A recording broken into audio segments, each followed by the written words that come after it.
Chapter 2563. Xueqing's last sentence brought tears to Si Luo's eyes. She had always felt guilty about it. Her parents' death was irreversible. But she regretted it. She regretted not being sensible when she was young. She regretted not being as obedient and sensible as she could have been when her parents were still alive. But life was like that. Once you missed it, even the richest person in the world would not be able to buy back the lost past. No one's kindness to you is something you should accept as a matter of course. Including her parents. That was why Si Luo had always been living in guilt. She hated herself for not being sensible and being disobedient when her parents were in their most difficult times. She blamed herself for not being able to repay them in time. But Xueqi hugged her and said, "I'm good to you, so you should accept it." His kindness to her was something she should accept. She didn't need anything in return. Just like how her parents treated her. That sentence made Si Luo's eyes turn red. She could not hold back her tears anymore. She pretended to be naive in order to survive.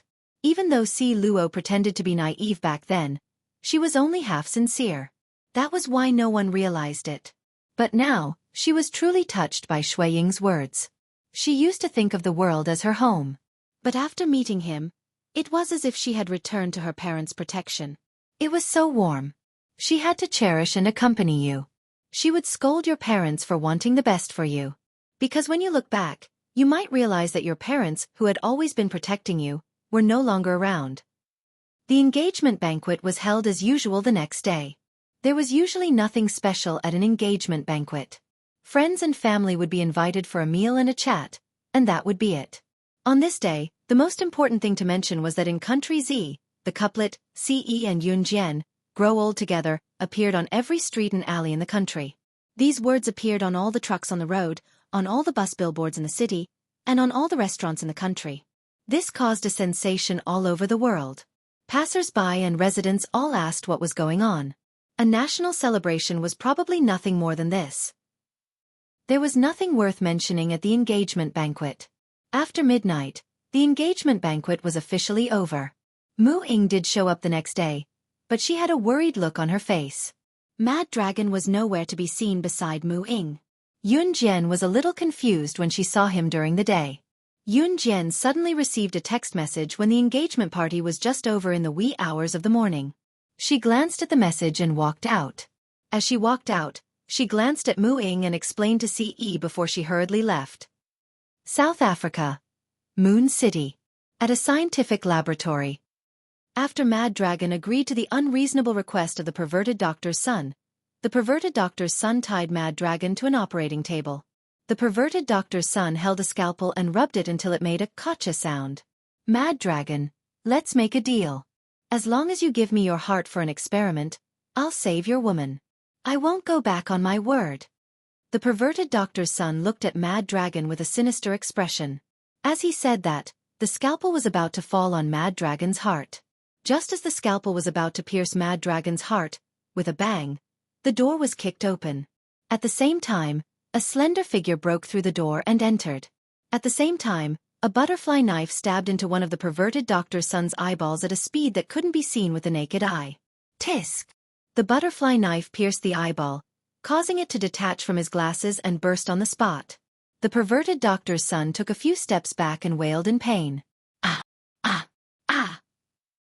At that time, the beautiful figure who had just entered swept her gaze across the room, then stared at Mad Dragon.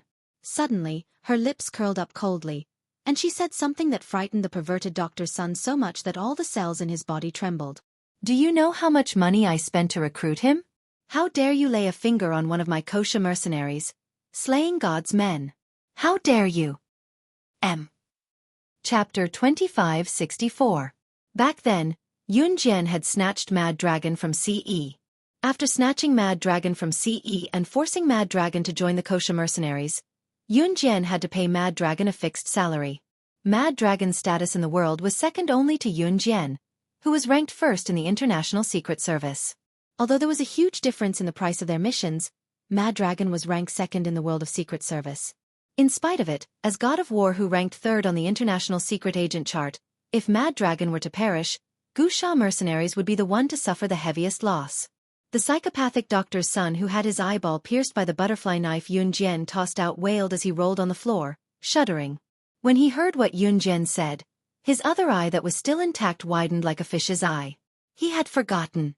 After Mad Dragon left an Hun organization, he had joined the Kosha mercenaries. An Hun organization wouldn't pursue the death of an assassin or Secret Service agent, but the Kosha mercenaries would. The Kosha mercenaries were known internationally for being protective of their own. When he was messing with Mad Dragon, he had completely forgotten that Mad Dragon was now a member of the Kosha mercenaries. Don't kill me. Don't kill me.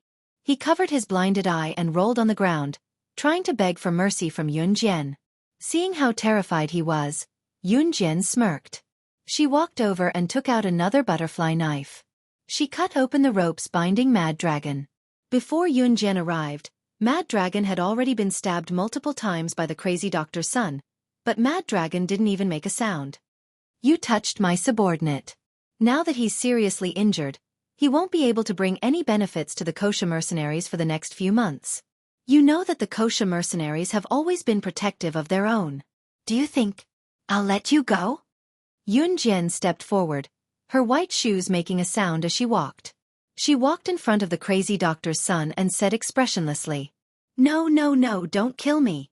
I'll do anything. I'll tell you anything. As long as you don't kill me. Unlike the crazy doctor's son, the crazy doctor's son was a coward who was afraid of death. At this moment, he was covering his bleeding eye. He didn't even care about the unbearable pain of having his eye pierced. Hand over the secret manual that your father taught you. Don't play any tricks. I have ways to kill you. Yun Jian saw that the time was right and said calmly. If Yun Jian was like Mad Dragon, asking for the secret manual or begging him for Mu Ying, then the crazy doctor's son would definitely think that he had something that others couldn't get. Therefore, he wouldn't be willing to hand it over for a long time. However, Yun Jian had pierced his eyeballs just now. There was no way he did not believe that Yun Jian dared not kill him. Like an obedient dog, the man covered his eye and crawled to the side of the laboratory. He took out a very old book from a hidden bookshelf at the back of the laboratory and hurriedly handed it to Yun Jian. Here. I gave it to you. You said you'd let me go. After stuffing the book into Yun Jian's hands, the crazy doctor's son crawled out. However, he wasn't even halfway out. Holding the secret manual the man gave her, she spun around abruptly and tossed the butterfly knife with her other hand that was swinging it lightly. With a swoosh, the butterfly knife pierced the man's heart from his back. You don't speak, believe, use. The crazy doctor's son turned his head around and shouted with all his might. However, before he could finish, Yun Jian was already in front of him. She reached out and pulled out the butterfly knife from the back of the crazy doctor's son. She wiped the blood on the knife with a tissue as if she hadn't done anything.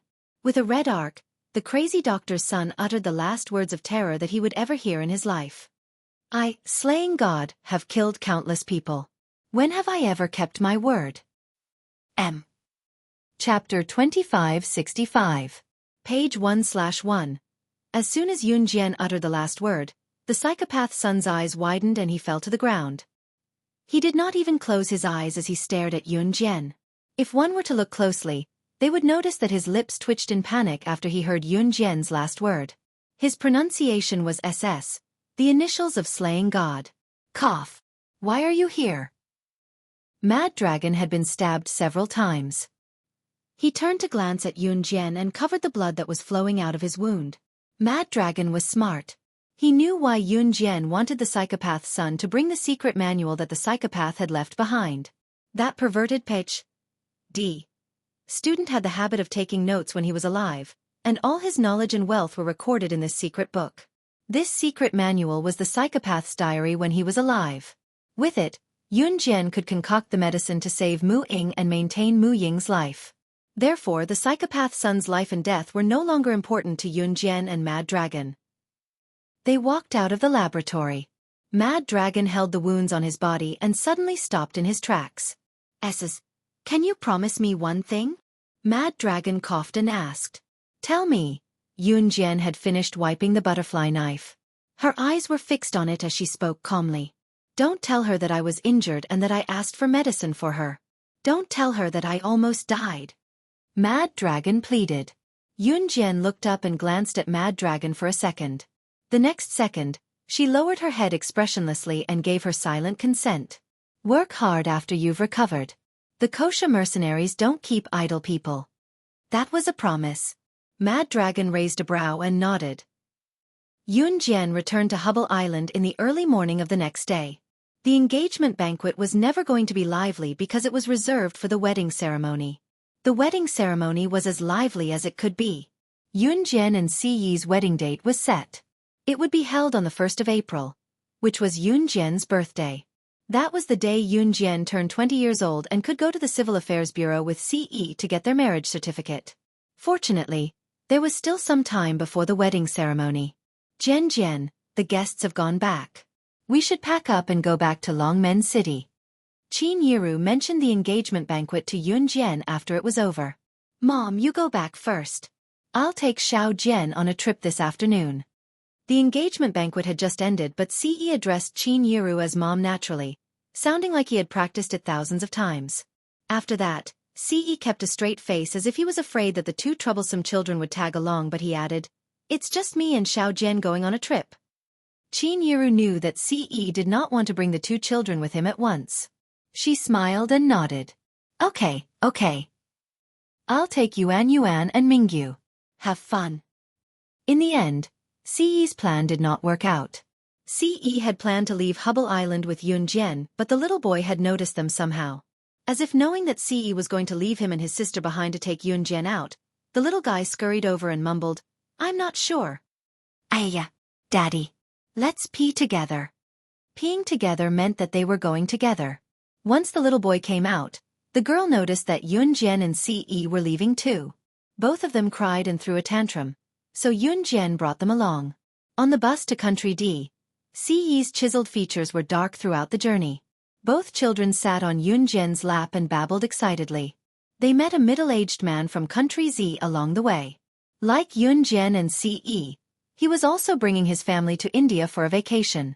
Seeing both children sitting on Yun Jian's lap and Si Yi looking glum, the middle-aged man greeted Yun Jian and glanced at Si Yi before telling Yun Jian, "You're both taking care of your children." "Is this the stepfather of the two children? It must be tough for you to take care of them alone. Young lady, it must be hard on you. I'm a parent too. I know how tough it is to take care of children." Translator. Endless Fantasy Translation Editor. Endless Fantasy Translation. Chapter 2566. The middle-aged man didn't know about the relationship between Si Yi and Yun Jian. Earlier, he had greeted Yun Jian. Now he saw Si Yi sitting by the bus window, looking out of the window with an expression that said he didn't want to see the two children.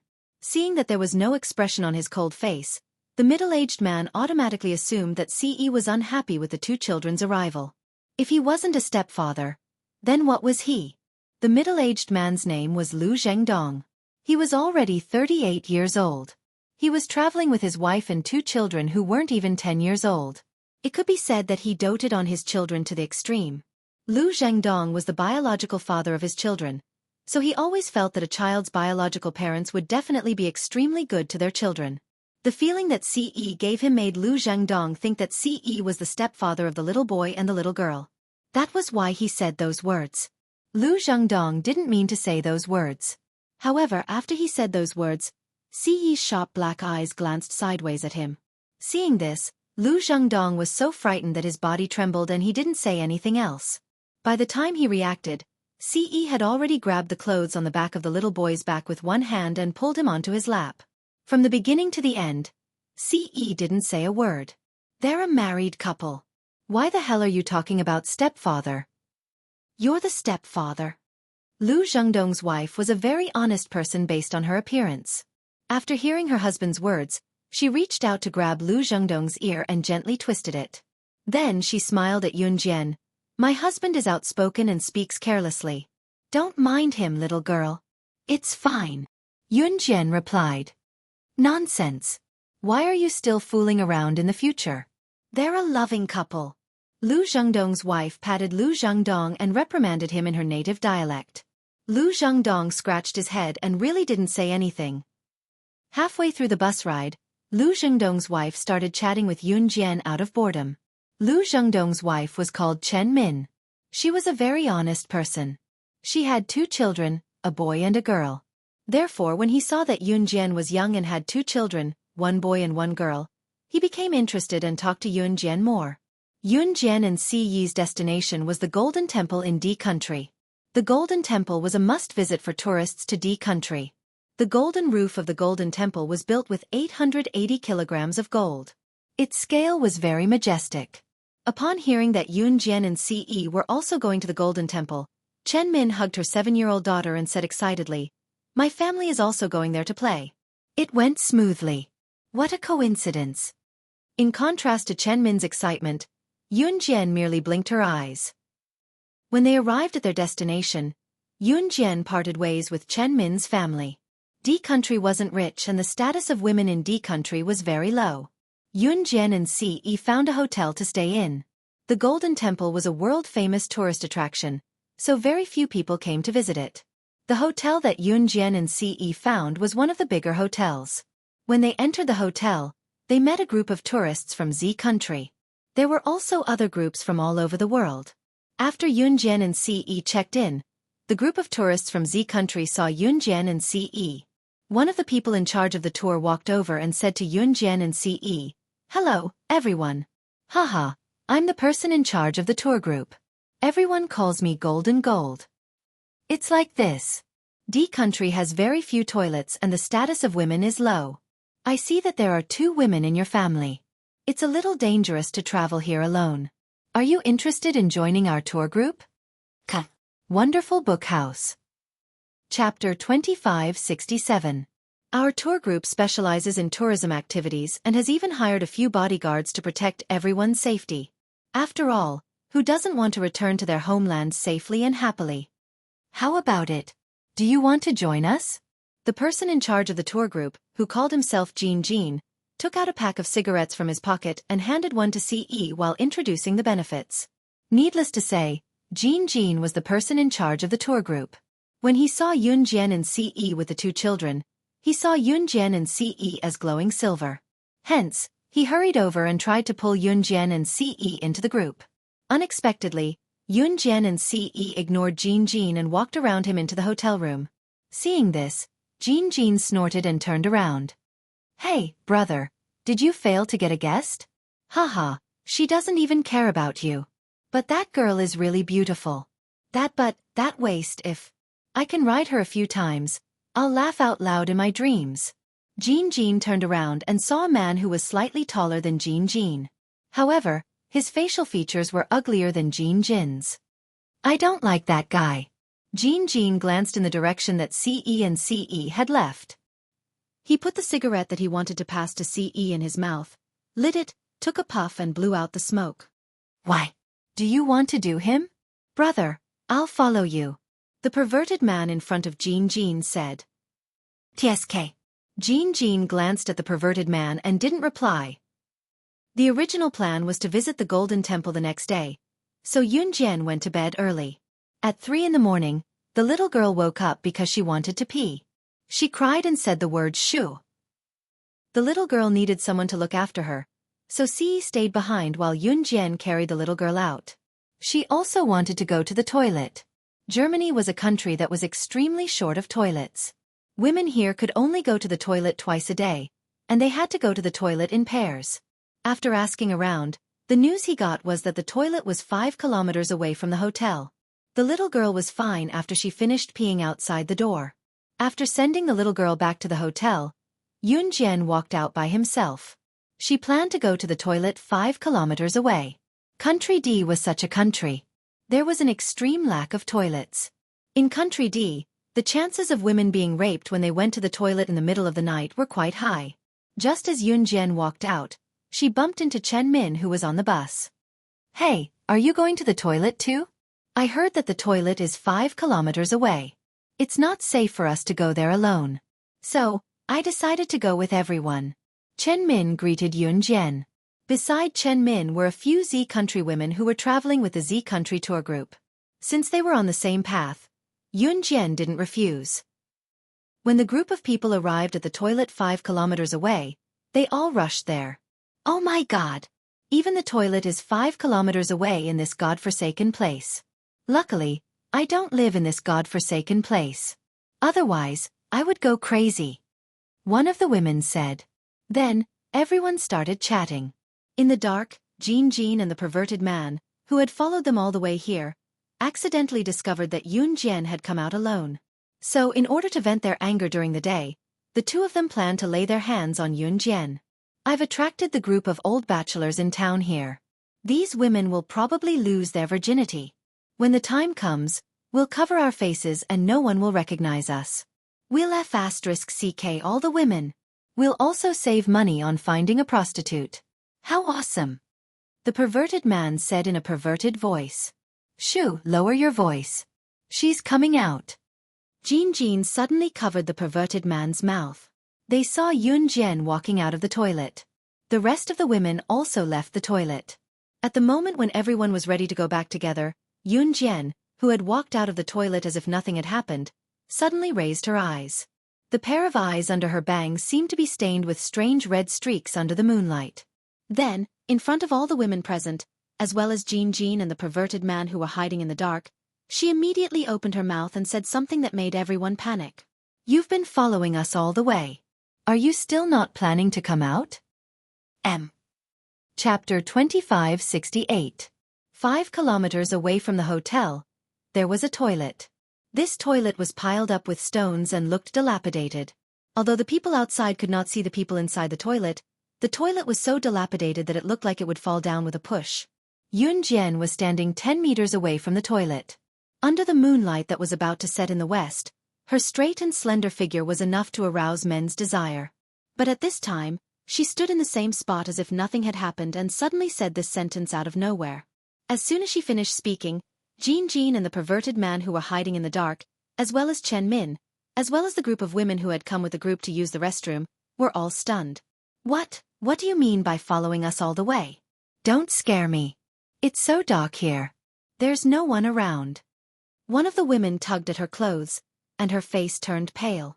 She looked around and was clearly frightened to the point that she let out a cry. The other women who came with her trembled when they heard Yun's words. Among the group of people who came here, 3 or 2 were men.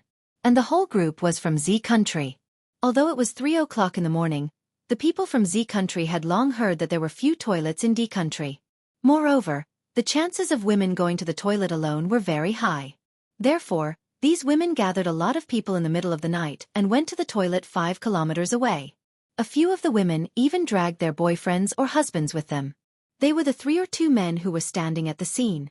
3 minutes after Yun spoke, a woman whose husband was standing beside her was holding her man's arm. Seeing no one around them for a long time, she was not afraid of trouble and replied to Yun in a loud voice. What's the matter? There's no one. Who are you trying to scare? Can you please shut your mouth? Otherwise, you can go back alone. This woman relied on her husband's protection and was not afraid that there were people around. That's right. There's no sound around. You shouldn't scare us like this just because you're young. We're old and can't stand being scared. Another woman chimed in. As soon as the woman holding her husband's arm finished speaking, the rest of the women also agreed and stood on the side of the woman holding her husband's arm. Exactly. Who are you trying to scare? In a dark environment, people would more or less be surrounded by a sense of ambience. At this moment, the surroundings were gloomy. Only the round moon hanging in the sky that was about to set in the west could vaguely illuminate the earth. They were surrounded by trees. In such a place, it was inevitable that she would be a little scared. In addition, the crime rate in Germany was relatively high overall. Therefore, after confirming that Yun was deliberately creating a scary atmosphere, everyone present turned their attention to Yun. In the dark, Jean and the wretched man were first stunned when they were discovered. Then, they turned around quietly and wanted to escape.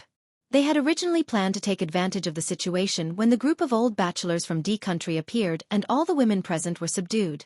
But they had been discovered. What kind of hearing did that woman have? Jean and the wretched man quietly turned around and prepared to leave. However, just as she and the wretched man were about to leave, all the women began to accuse Yun.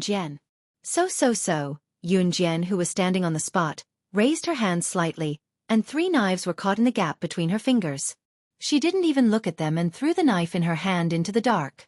No one saw that in the night, 3 knives were nailed to the thick tree trunk in front of Jean and the wretched man, who were about to escape. It was night, and Jean and the wretched man already felt guilty for doing something bad. At this moment, they suddenly saw 3 knives flying past them and stabbing into the tree trunk. The knives that suddenly appeared were like ghosts. Under everyone's gaze, the 2 of them were so scared that they screamed and rolled to where Yunjian and the others were. As they crawled and rolled, they shouted, F***CK, ghost, ghost, ghost. What the hell? Ghost. Chapter 2569. Translator, Endless Fantasy Translation Editor. Endless Fantasy Translation Translator. Endless Fantasy Translation Editor. Endless Fantasy Translation. 2 silhouettes suddenly sprung out from the dark forest, causing everyone who accused Yunjian of scaring them to shudder. There's really someone. The woman holding her husband's arm was so scared that her face turned pale. She couldn't help but turn to look at Yunjian. How did she know that someone was following them? Tour Guide Jean. Tour Guide Meng? Why are you here? Just when everyone was panicking at the sight of Jean and the wretched man rushing out from the dark, someone recognized them and asked in surprise. Cough.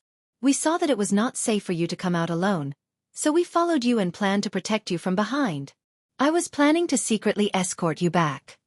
Jean reacted quickly. He quickly made up a story and spoke as if it was true. Then, Jean pushed the perverted man, who was Tour Guide Meng. Cough. Cough, cough, cough. Yes. Tour Guide Meng quickly said after being pushed by Jean. Tour Guide Jean, Tour Guide Meng, you're so professional. Thank goodness I chose your tour group. The woman holding her husband's arm was grateful after hearing Jean and Tour Guide Meng's words. Everyone else also looked at Jean and Tour Guide Meng with gratitude. Yunjian only glanced at Jean and the perverted man and didn't say a word. The next moment, her ears twitched and she said expressionlessly, Someone's here, let's go immediately.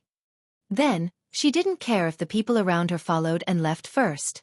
With the previous lesson in mind, the rest of the group quickly followed after Yunjian. A minute later, a group of old bachelors from Country D arrived and realized that there was no one there. F***CK. Those 2 tour guides from Country Z dared to lie to us. We'll get him tomorrow. One of the old bachelors of Country D stomped his feet and spoke in Country D's language.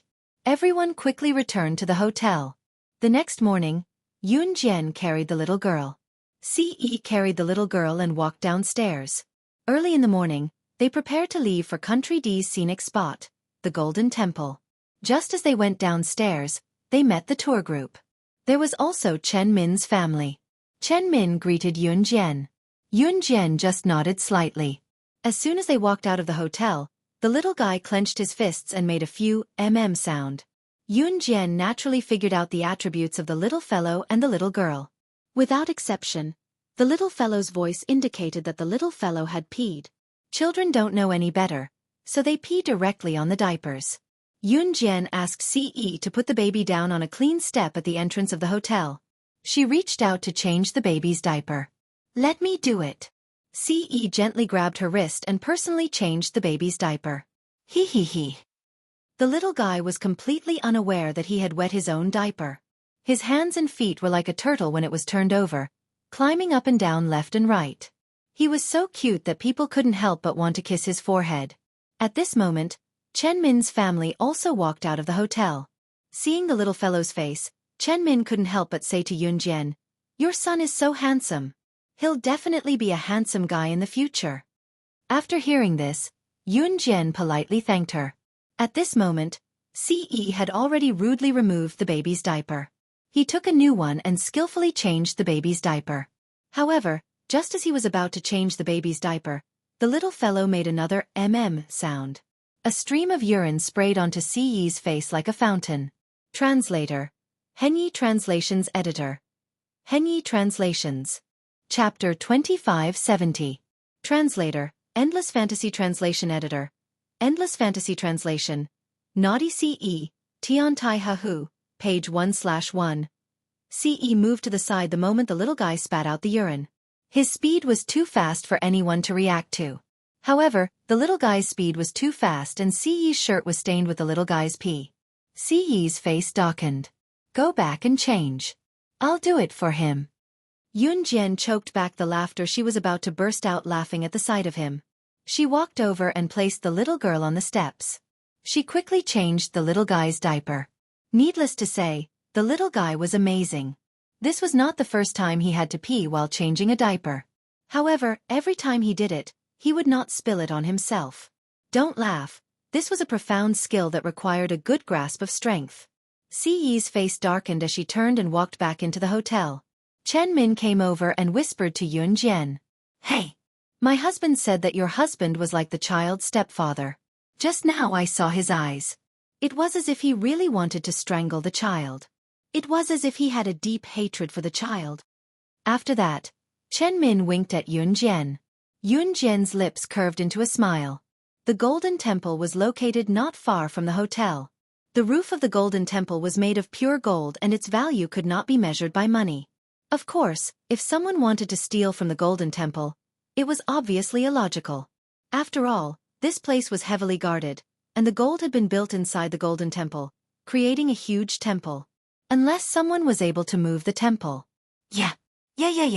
Gold, gold, gold, gold. The little girl clapped her hands excitedly when she saw the Golden Temple made of shining gold. At this moment, tour guides Jin and Meng were sitting not far away. Both of them were wearing masks. That was because early in the morning, the old bachelor who had failed to get his way yesterday had caught them and beaten them up. Jin and Meng Jin clenched their fists. Their anger towards Yunjian and Ce increased by another level. Brother, I can't take this lying down, tour guide Meng said. I can't take this lying down either. Jin replied. Suddenly, the two of them, who were originally looking at Yunjian and Ce's family of four, looked at each other and formed a conspiracy. To reach the Golden Temple, one had to climb the nameless mountain near the Golden Temple. Usually, people who came here to play would be recommended by the hotel to visit the Golden Temple first before going to Nameless Mountain. Of course, most people would visit the Golden Temple on the first day and Nameless Mountain on the second. On the way back, Chen Min made an appointment with Yunjian to go to Nameless Mountain with Yunjian the next day. Yunjian agreed. At 2 o'clock in the morning, Yunjian finally coaxed the little fellow and the little girl to sleep. Ce went into the bathroom to take a bath. The two of them made a lot of noise and didn't fall asleep until midnight. Seeing that the night was beautiful, Yunjian brought the telescope that the two of them insisted on buying when they were shopping at the Golden Temple and went up to the rooftop, the highest floor of the hotel. The highest floor of the hotel was the 6th floor, the highest floor in the vicinity. Looking down from here, they could see the entire scene, but the rooftop of the hotel could not be seen from other floors. The night was dark. Yunjian held the telescope with one hand and looked at the stars and moon in the sky. Bang, gotcha! Suddenly, the rooftop door at the back was opened, closed, and locked. Yunjian squinted. Just as she was about to turn around to find out what was going on, a familiar chest came into her embrace. Xiao Jian, it's been a long time since we last met. The moment the rich voice rang, Yunjian could even feel a certain part of Ce's desire swelling and pushing against her. Translator. Henyi Translations Editor. Henyi Translations. Chapter 2571. Yunjian hadn't come to the rooftop to let Ce do this.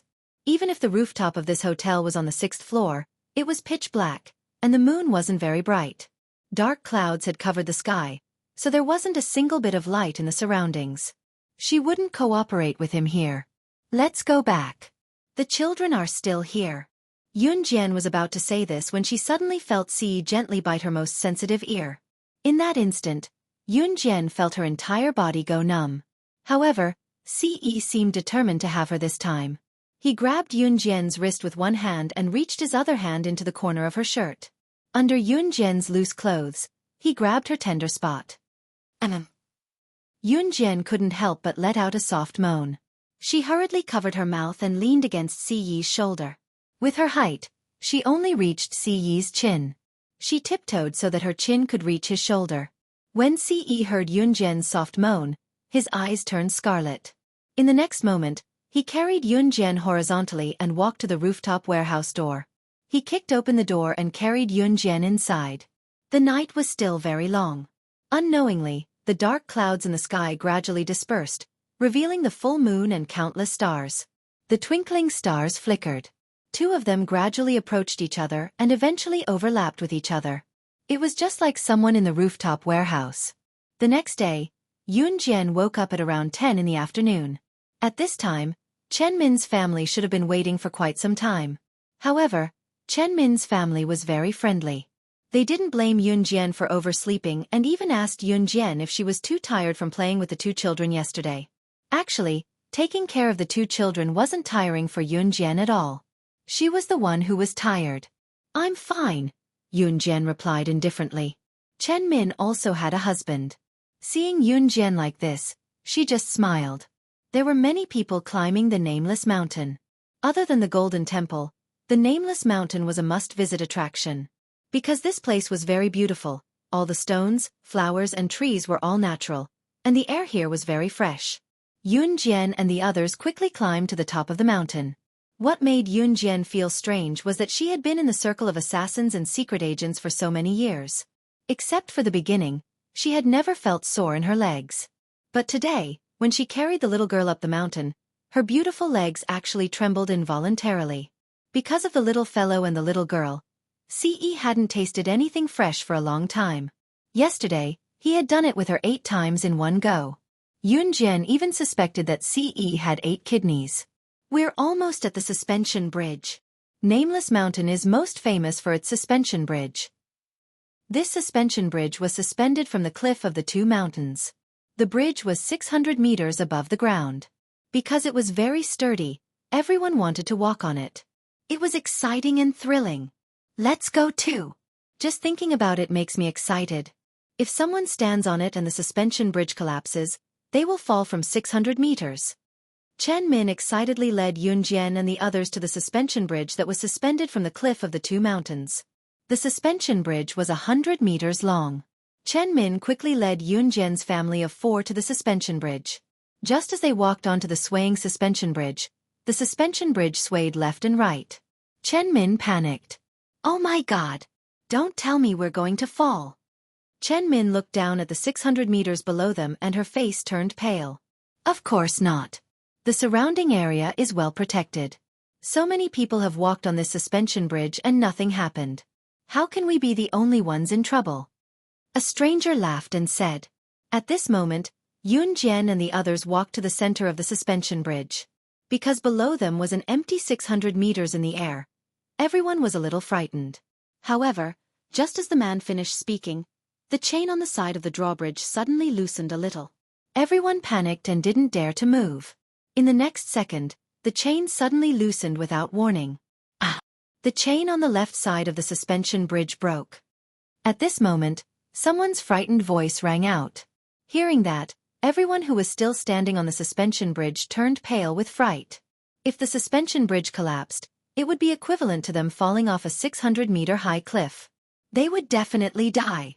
Swoosh, swoosh, swoosh. The sound of the chain gradually breaking was like a nightmare that lingered in everyone's ears. It's over. It's over this time. I don't want to die. The people standing on the suspension bridge were so frightened that they didn't dare to move. They were afraid that if they moved, the sound of the chain breaking would become even faster.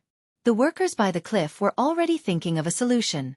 However, just as the chain was about to break completely and everyone thought that the people standing on the suspension bridge would be thrown off the cliff. Chapter 2572. Translator, Endless Fantasy Translation Editor. Endless Fantasy Translation, page 1/1. The suspension bridge was 100 meters long. Huge thick chains and some special materials were used to hang the bridge from the edge of the cliff between the two mountains. The bridge was firmly suspended in the air between the two mountains, which were 600 meters above the ground without any defensive measures. There were a few small suspension bridges that were suspended above the water, and the suspension bridges were only half a meter above the water. Even if there was a lake flowing violently below, there was a suspension bridge on both sides of the lake. Ordinary people who walked across the suspension bridge would be scared to death. Because there were at least dozens of people standing on the suspension bridge, some people would hold the railing and violently step on it in order to increase the excitement. At this time, even if they imagined themselves falling into the lake, they would panic and tremble. Not to mention that Yoon Jian and the rest were standing on a suspension bridge that was 600 meters above the ground. If they fell, it would be a dead end. Furthermore, the suspension bridge's defensive measures were usually very sturdy and should be 100% safe. But the chains suddenly broke. This was something that no one could imagine. When the suspension bridge broke, there were at least 100 people on the suspension bridge. With so many people, even if the workers at the side pulled on the chains, they would not have the strength to hold on until the people at the foot of the mountain came to rescue them. In this kind of situation, it was usually certain death. Just when everyone thought that they were scared out of their wits, Yunjian suddenly flipped over and stepped on the thin railings of the suspension bridge.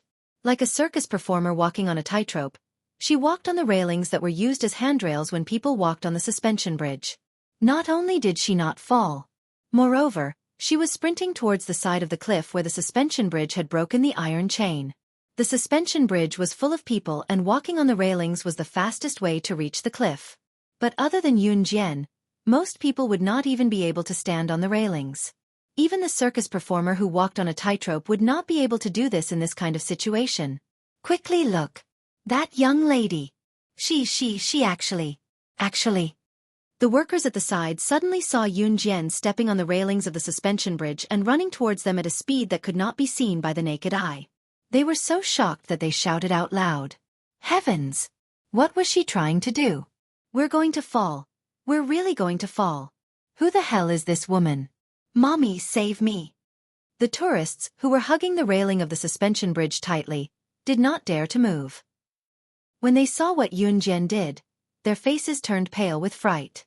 Stop her. The chains were unstable to begin with. She was running on the railing of the drawbridge again, and we could hardly hold on to the chain. Hurry up. Stop her. Fortunately, the iron chains slowly loosened. Just now when the staff reacted, they had already hugged the iron chain tightly. The rest of the people who didn't get on the suspension bridge and were compassionate also ran up to help the workers pull the chains. However, there were nearly 100 people on the suspension bridge. Their strength was not enough to pull on the chains, and they would not be able to hold on for long. Especially now that Yunjian was running on the railing of the suspension bridge, it was simply putting pressure on them. Quick! Stop her. We can't hold on any longer. Is the engineer who can repair the chains on the mountain? A staff member pulled on the completely broken chain with everyone else. He used all his strength, and even the veins on his neck were protruding. He used all his strength to yell in a hoarse voice. Everyone who was holding on to the broken end of the chain used all their strength. Not everyone in the world was evil. This group of people who reached out to help had no relationship with the people trapped on the suspension bridge, but they reached out to help and held on to the chains tightly. Their feet were slowly inching towards the edge of the cliff. They could let go, and then they would be safe, but they were still trying their best. They could not hold on any longer. Just when everyone thought that the people on the suspension bridge would be thrown off the cliff like a kite with a broken string, Yunjian had already landed on the flat ground with ease. She quickly walked to the broken chain, and without saying anything, she took the tool that she had prepared to use again. She used the tool to rub the broken part of the chain, and in a few moves, the broken part of the chain was perfectly repaired. She successfully completed this series of steps in less than a minute. At this moment, the workers who were holding on tightly to the chains and waiting for the engineer to come up and fix the chains, as well as the tourists, including the people on the suspension bridge who were criticizing Yunjian for putting pressure on them, were all stunned. Their eyes widened.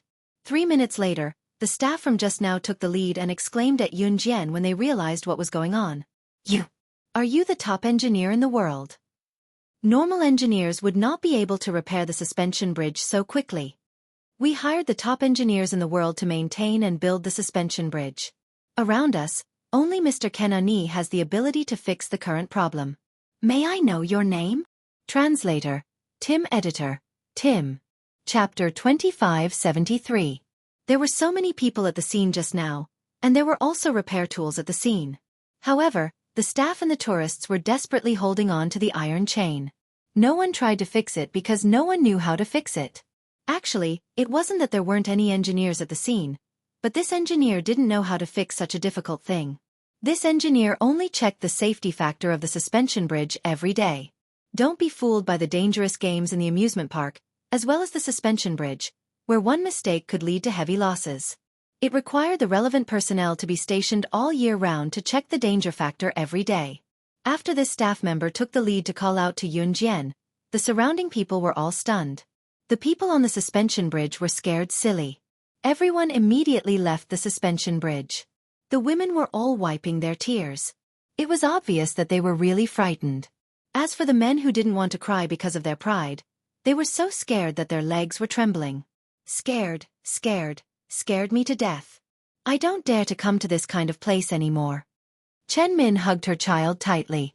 She was so scared that her face turned pale. Even at the most frightening moment just now, Chen Min's first reaction was to hug her child tightly. Just now, the situation was urgent. When they went up the mountain, Ce was carrying the two children because he was afraid that Yun Jian would be tired. That was why Yun Jian was able to rush to the cliff to save the situation. At that time, Ce didn't have the slightest bit of modesty.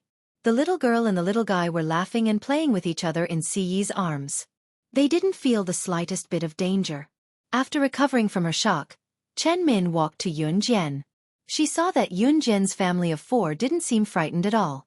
She swallowed hard and said to Yun Jian, You weren't scared just now? You actually did something so dangerous.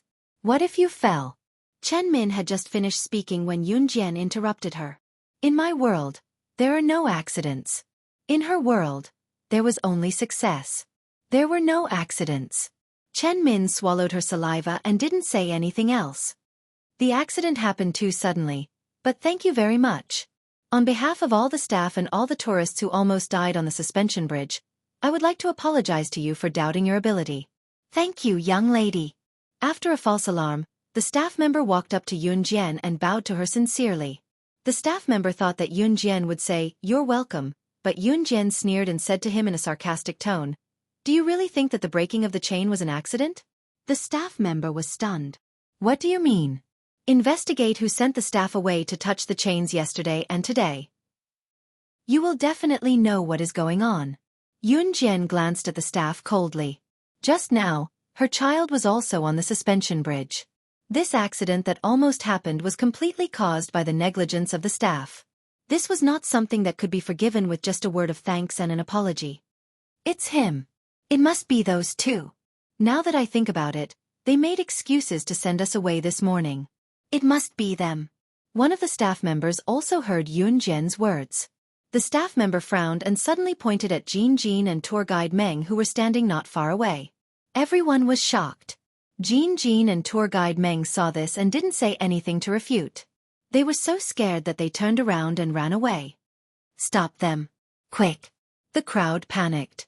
But just as Jin Jin and tour guide Meng were about to walk down the mountain, everyone saw a small figure swish in front of Jin Jin and tour guide Meng. She raised her leg high and kicked Jin Jin and tour guide Meng to the ground. Several staff members quickly rushed over. Yun Jian kicked Jin Jin and tour guide Meng in front of several staff members and said coldly, "Send these two guys to the international prison. Tell them the code word. If they become gods by killing, they will never be able to get out of prison in this lifetime." Chapter 2574. Page 1/1. Killing to become a god was a code word. The international prison was a place to imprison international criminals. It was said that once you enter the international prison, you could forget about coming out alive. Those who were sent to the international prison either had their arms or legs broken.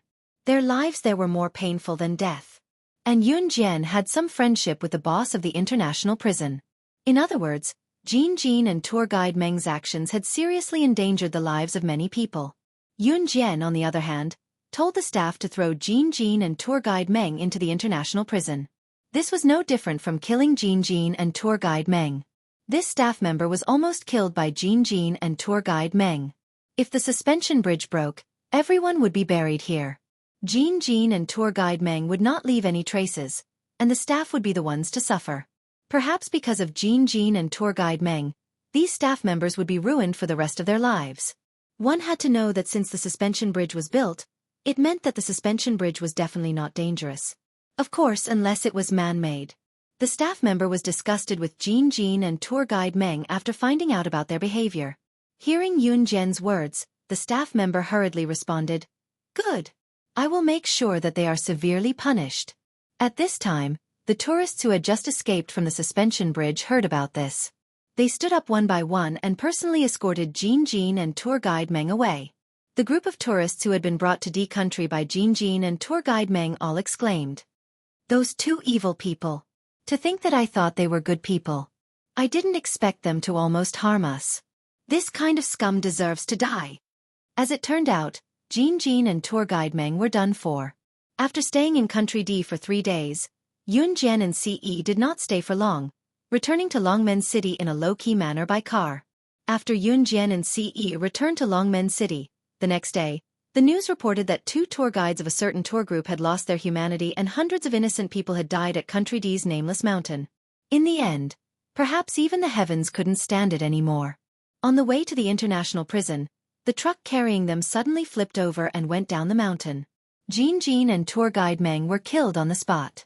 On the other hand, the driver of the truck was completely unscathed. There was no sign of injury at all. When Yunjian saw the news, she closed her eyes and turned to look at Ce, who was staring at her intently. Needless to say, this matter was definitely done by him. Of course, Yunjian didn't ask too much. She packed her luggage and planned to go back to school in Jiangqing City. After a while, she would set off for Yun Province's Hidden Dragon Mountain. On the Hidden Dragon Mountain, there was a third artifact that was enough to kill the mysterious man. She had never forgotten. But before that, she had to go back to Jiangqing City to study for a period of time. It had been a long time since he went back. When Ce saw that she was halfway through packing, he stretched out his slender fingers and massaged his temples. Xiao Jian, if there's something I'm hiding from you, will you blame me? He asked abruptly. His words made Yunjian's hand pause in the middle of packing. It's okay if you blame me. You're mine when you're alive and you're mine when you're dead. Ce moved his lips and passed a document to Yunjian in the next second. Yunjian merely glanced at the document nonchalantly. Her pupils contracted in the next second. Yunjian, who had always been calm, looked shocked. On the document that made Yunjian's expression change, it was written as follows. Top reading website, M. Chapter 2575. There weren't many things in the world that could make Yunjian reveal such an expression. However, what was written in the information was beyond Yunjian's imagination. Is this true? Yunjian pursed her red lips. Her shocked and incredulous expression was replaced by an unconcealable joy. I've been hiding it from you because of Hun's rules. They don't allow the assassins and agents in the organization to have any attachments. Your brother is an exception. Ce nodded. He had been hiding this from her for a long time. At first, it was because he had lost his memory of being a senior immortal and didn't recognize Yunjian. Therefore, he only treated her as an agent of Hun. Later, he couldn't bring himself to say it. He was afraid that the loving relationship he had built with great difficulty would be ruined by this incident. Finally, he mustered up the courage to speak. As the leader of Hun, Ce killed people without batting an eyelid. He never did things sloppily. However, when it came to her, whenever it concerned her, even if he had done something bad to her, he would hesitate for a long time, mustering up the courage to speak. These words didn't exist in Ce's mind before he met Yunjian. Ce was already prepared for Yunjian to be angry with him after she read the information he gave her. However, Yunjian's hand that was holding the information trembled violently.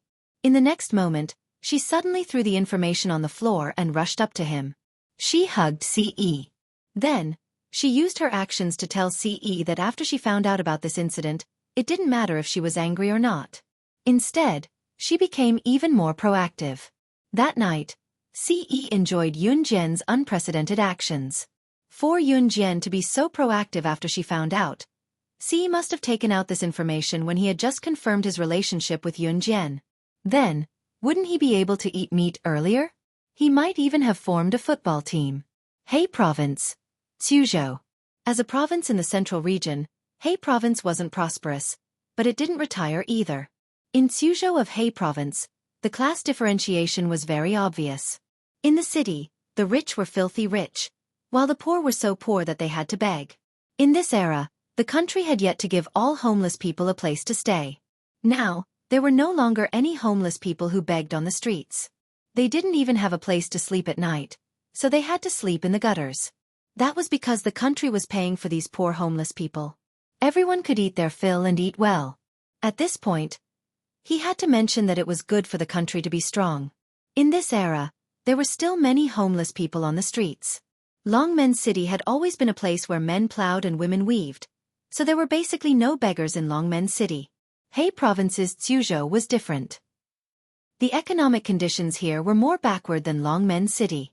Many people could still be seen huddled up in public places such as the train station. In a slum in Xuzhou, it was a 19-year-old girl with a black hat on her head. She was dressed in simple clothes, but they couldn't hide her perfect figure. She shuttled through the slums and soon arrived at a dirty place. Matching the address written on the slip of paper in her hand, Yun Jian walked into a slum. Coming to the second floor of the slum, Yun Jian saw the door open just as she reached the staircase. In a dilapidated room, a poor woman dressed in sackcloth was bending over to cook a simple meal in a pot made of firewood. You guessed it right. Her parents in her past life weren't dead. It was Ce back then who got someone to hide this matter, so she couldn't find out about it no matter how hard she tried. Chapter 2576. Page 1/1. Most of the people in the slums lived a life of hunger and cold. Here, they would be satisfied if they were able to eat a full meal.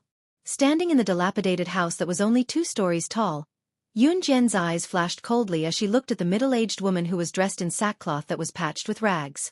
The woman walked around the back of the burning stove and pressed her hand on her waist. She slowly bent down and picked up a piece of firewood and stuffed it into the stove. Then, she walked back to her original spot and continued to stir-fry the rice with only a few pieces of vegetables. The house was old and dark. When people stepped on the floor, it would make creaking sounds. It gave people the illusion that they could step on air at any time. Miss, make way, make way.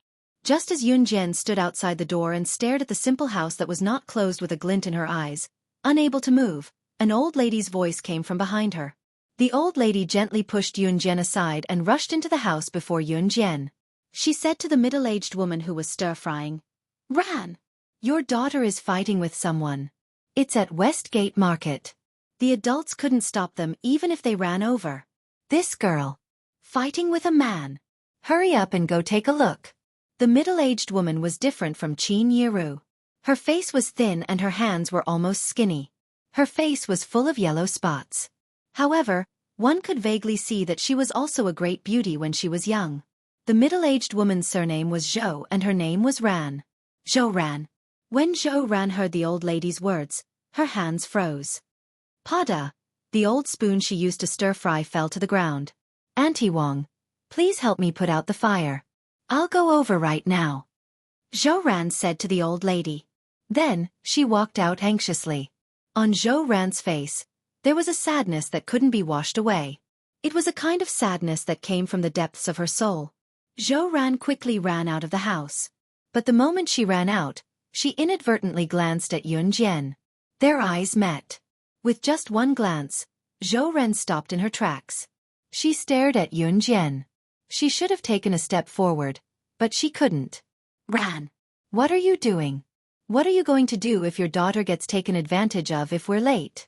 I don't know who this girl is looking for. I'll help you entertain her. Hurry up and go." The old lady who Zhou Ran called Auntie Wang urged her. Zhou Ran took one last glance at Yun Jian and rushed out. 15 years. Yun Jian was kidnapped when she was 5 and entered in Hun organization. Yun Jian was 19 this year, but she was actually 20. She could no longer remember how her parents in her past life who took care of her looked like when she gave birth to her. But when she met Zhou Ran's gaze just now, the blood in her body told her that she was her mother in her past life. There was no mistaking it. After Zhou Ran left, the old lady looked up and wanted to ask Yun Jian who she was looking for. But when the old lady looked up, Yun Jian was already gone. Westgate Market. Because Zhou Ran ran too fast, she almost fell down. Her hands were quick, and she supported herself on the ground to stand up. Her knees were heavily rubbed against the ground, but she didn't care about the pain in her knees and rushed to the Westgate Market. "What did you say?" "Say it again." "My sister will come back. And my little brother will come back too. Don't talk about my mom like that. My mom isn't a jinx." At the entrance of the market, a girl who was 1.7 meters tall and had short hair clenched her fists and scolded back while fighting with 4 or 5 boys. At first, the girl had the upper hand, but later on, 4 or 5 boys worked together to suppress the girl. This girl was also Zhou Ran's daughter.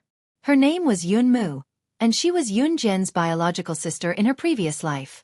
She was only 2 years younger than Yun Zhen's body in her previous life, which meant that she was only 1 year younger than Yun Zhen's current body.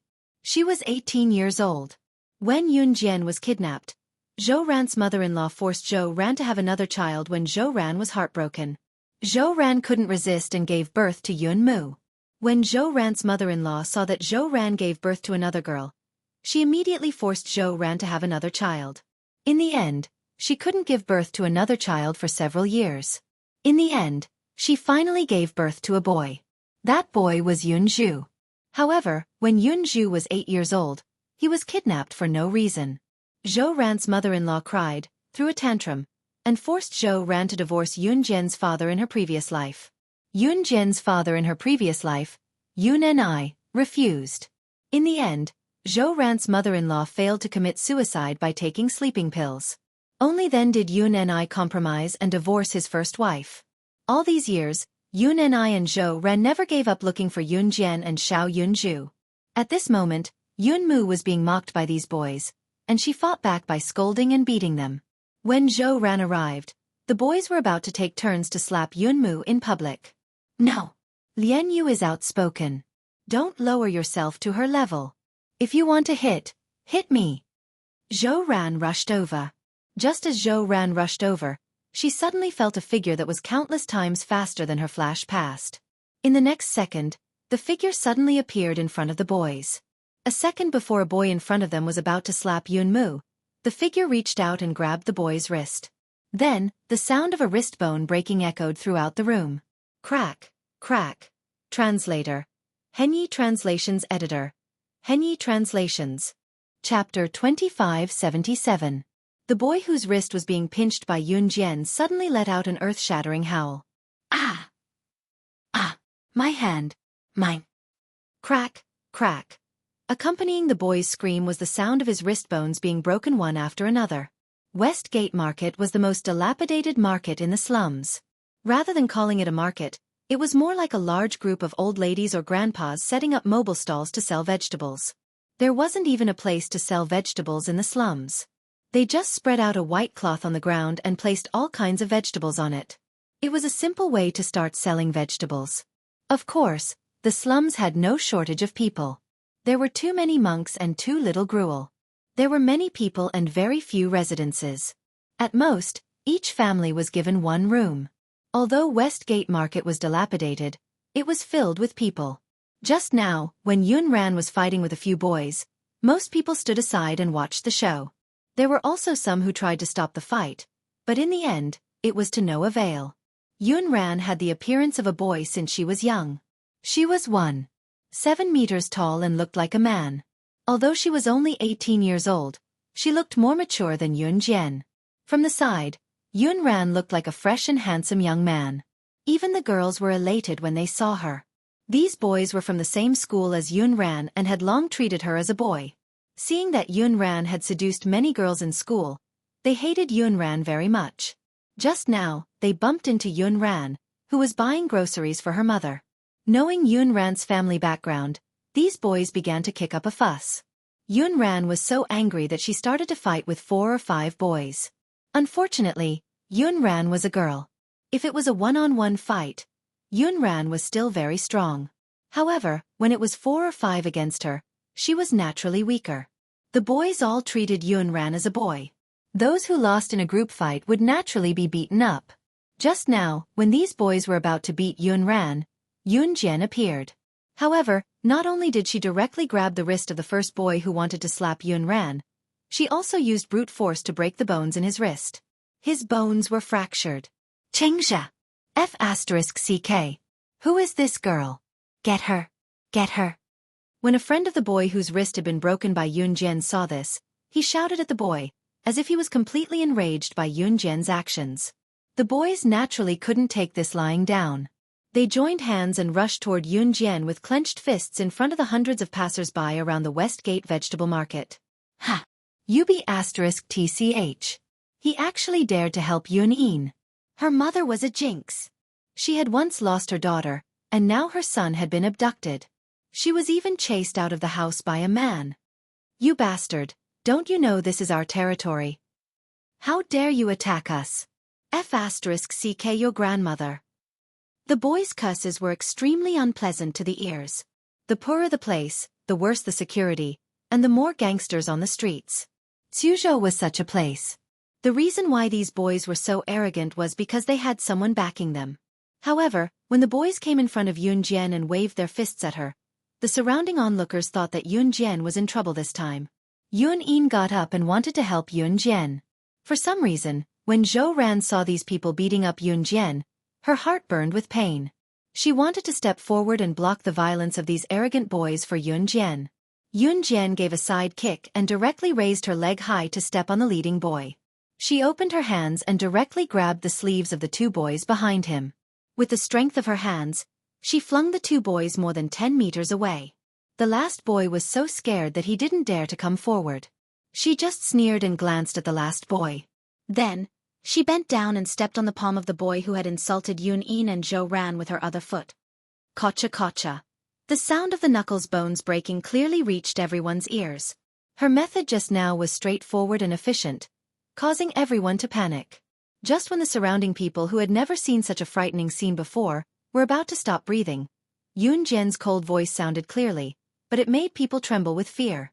"No matter whose territory this used to be, now that I'm here, it's mine."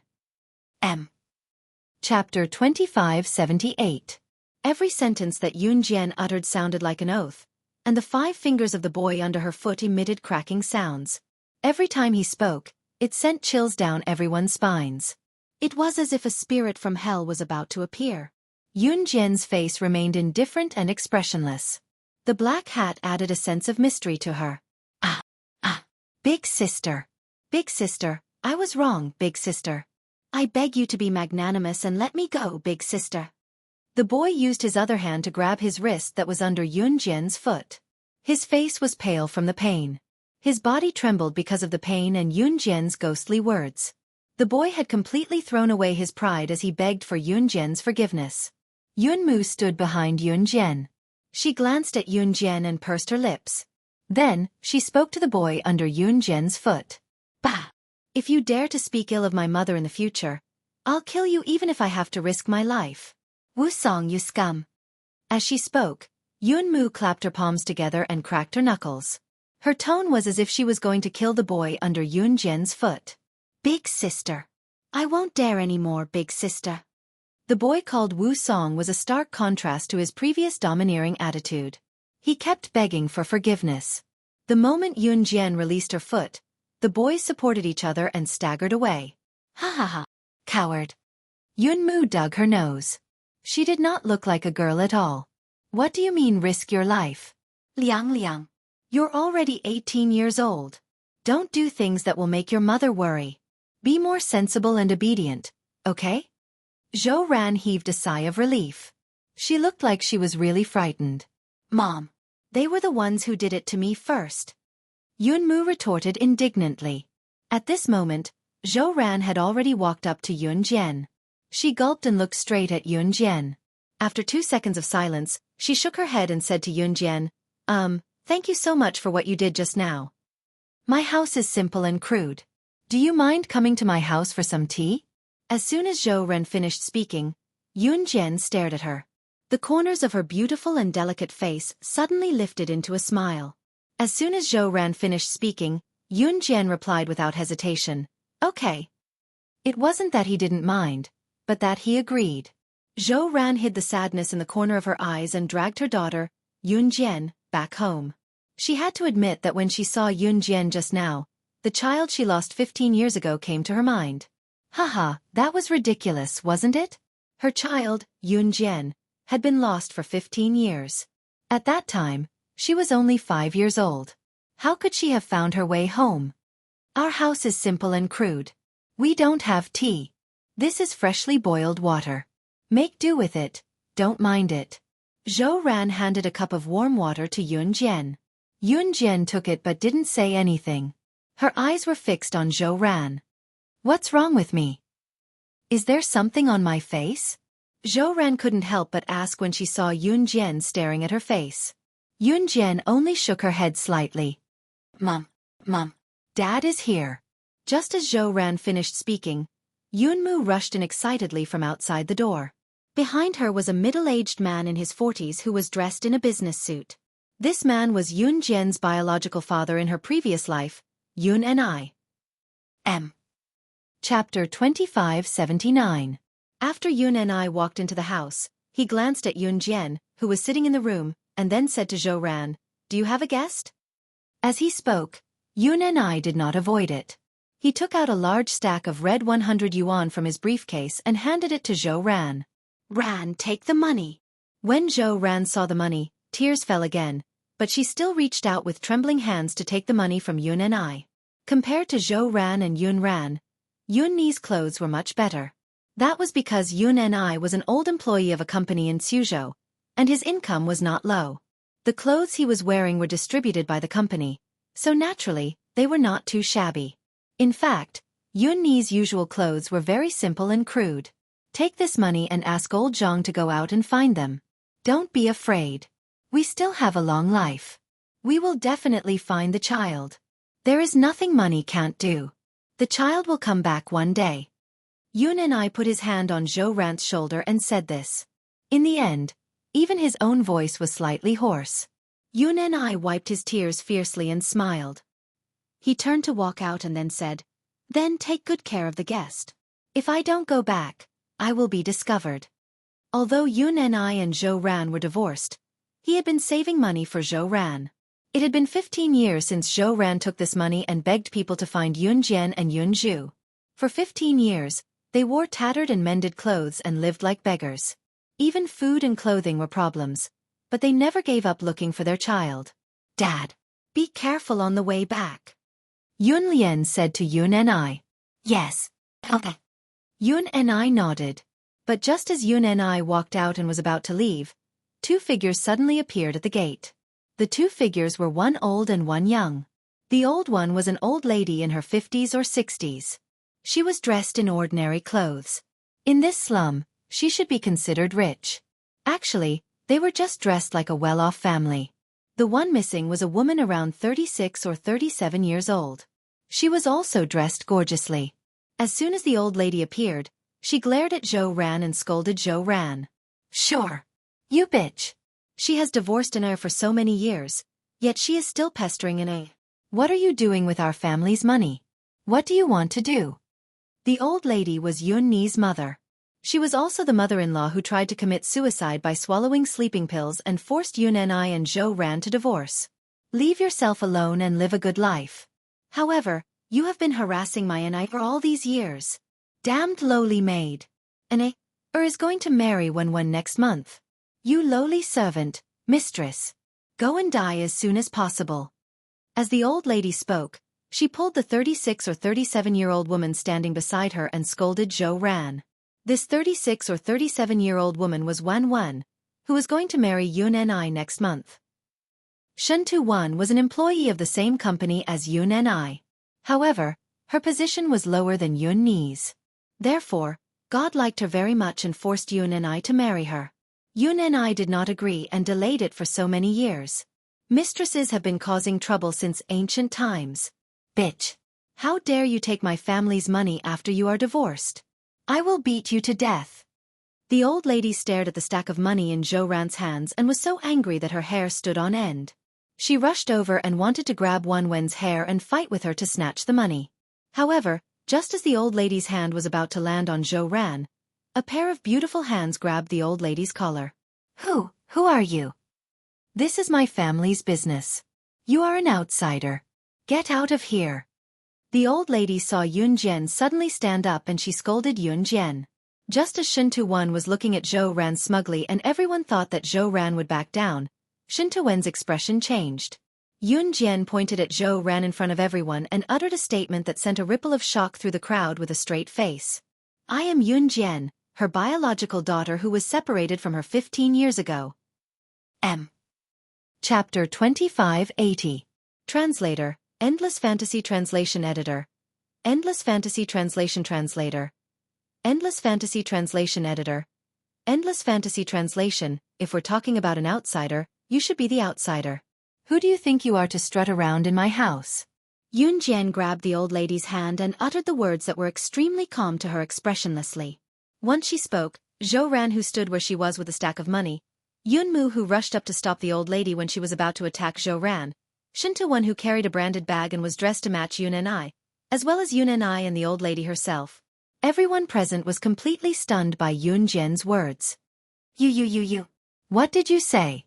The first one to react was not Zhou Ran but the old lady. At this time, the old lady stared with her pair of black eyes, and a look of horror flashed across her face. Jian-er? You're Jian-er. Zhou Ran stared at Yun Jian after she heard what she said. She stared at Yun Jian, her voice soft and her words heavy as she spoke with all her might. Yun Ni was dumbfounded as well. The briefcase in his hand fell to the floor with a clatter. Didn't they say they were separated for 15 years? How could they find her? Shen Tu had heard of Yun Ni's family background as well, so she exclaimed in disbelief.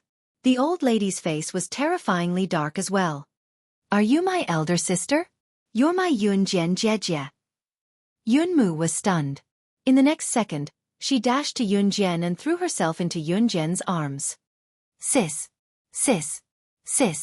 Yun Mu, who was 18 years old and 5 centimeters taller than Yun Jian, had short hair and looked exactly like a boy.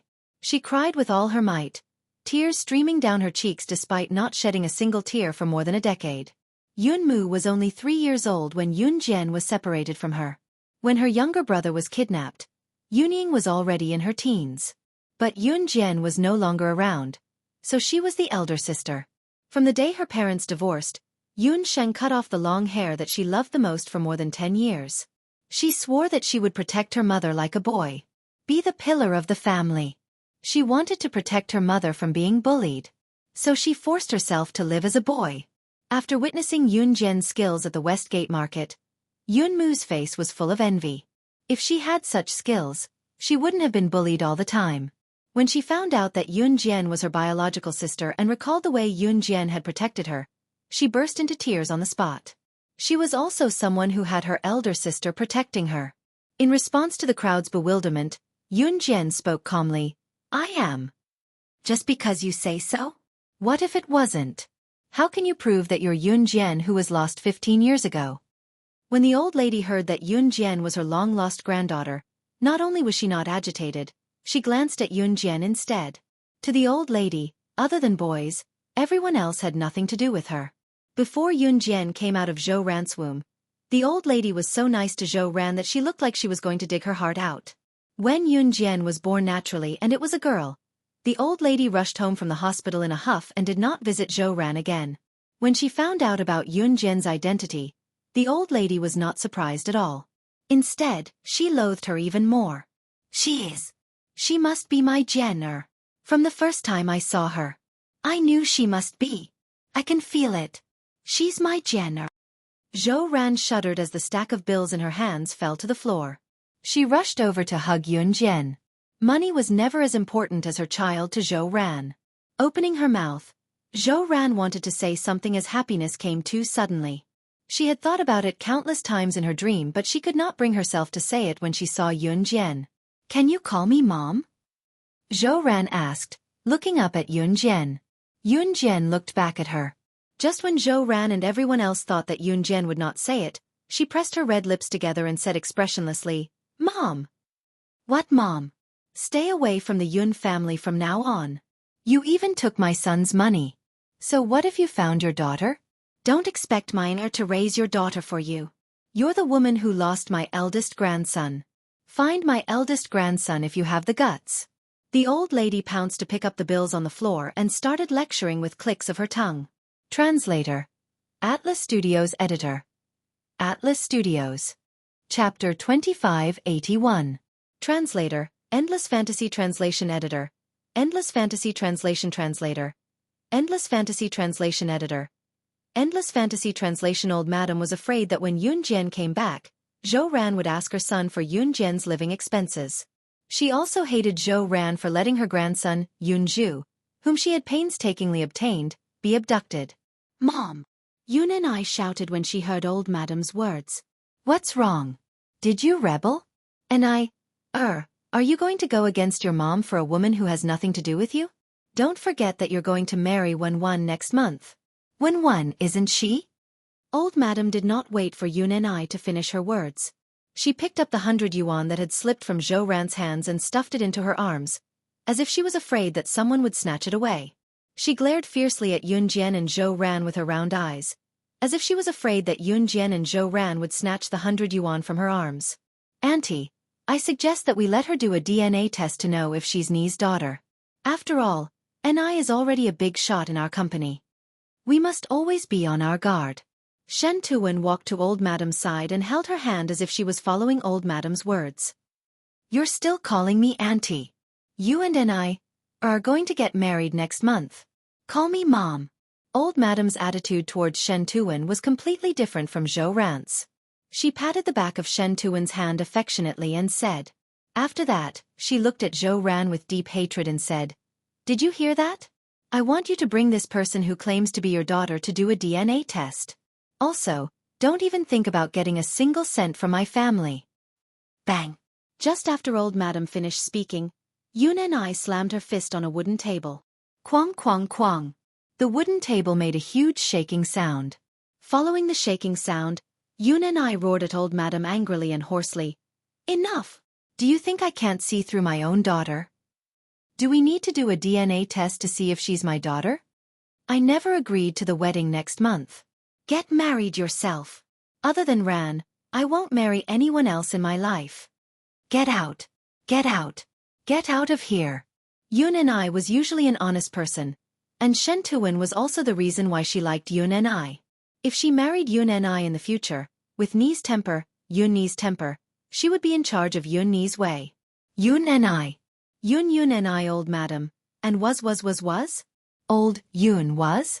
Was, old with da? Translation was translation old?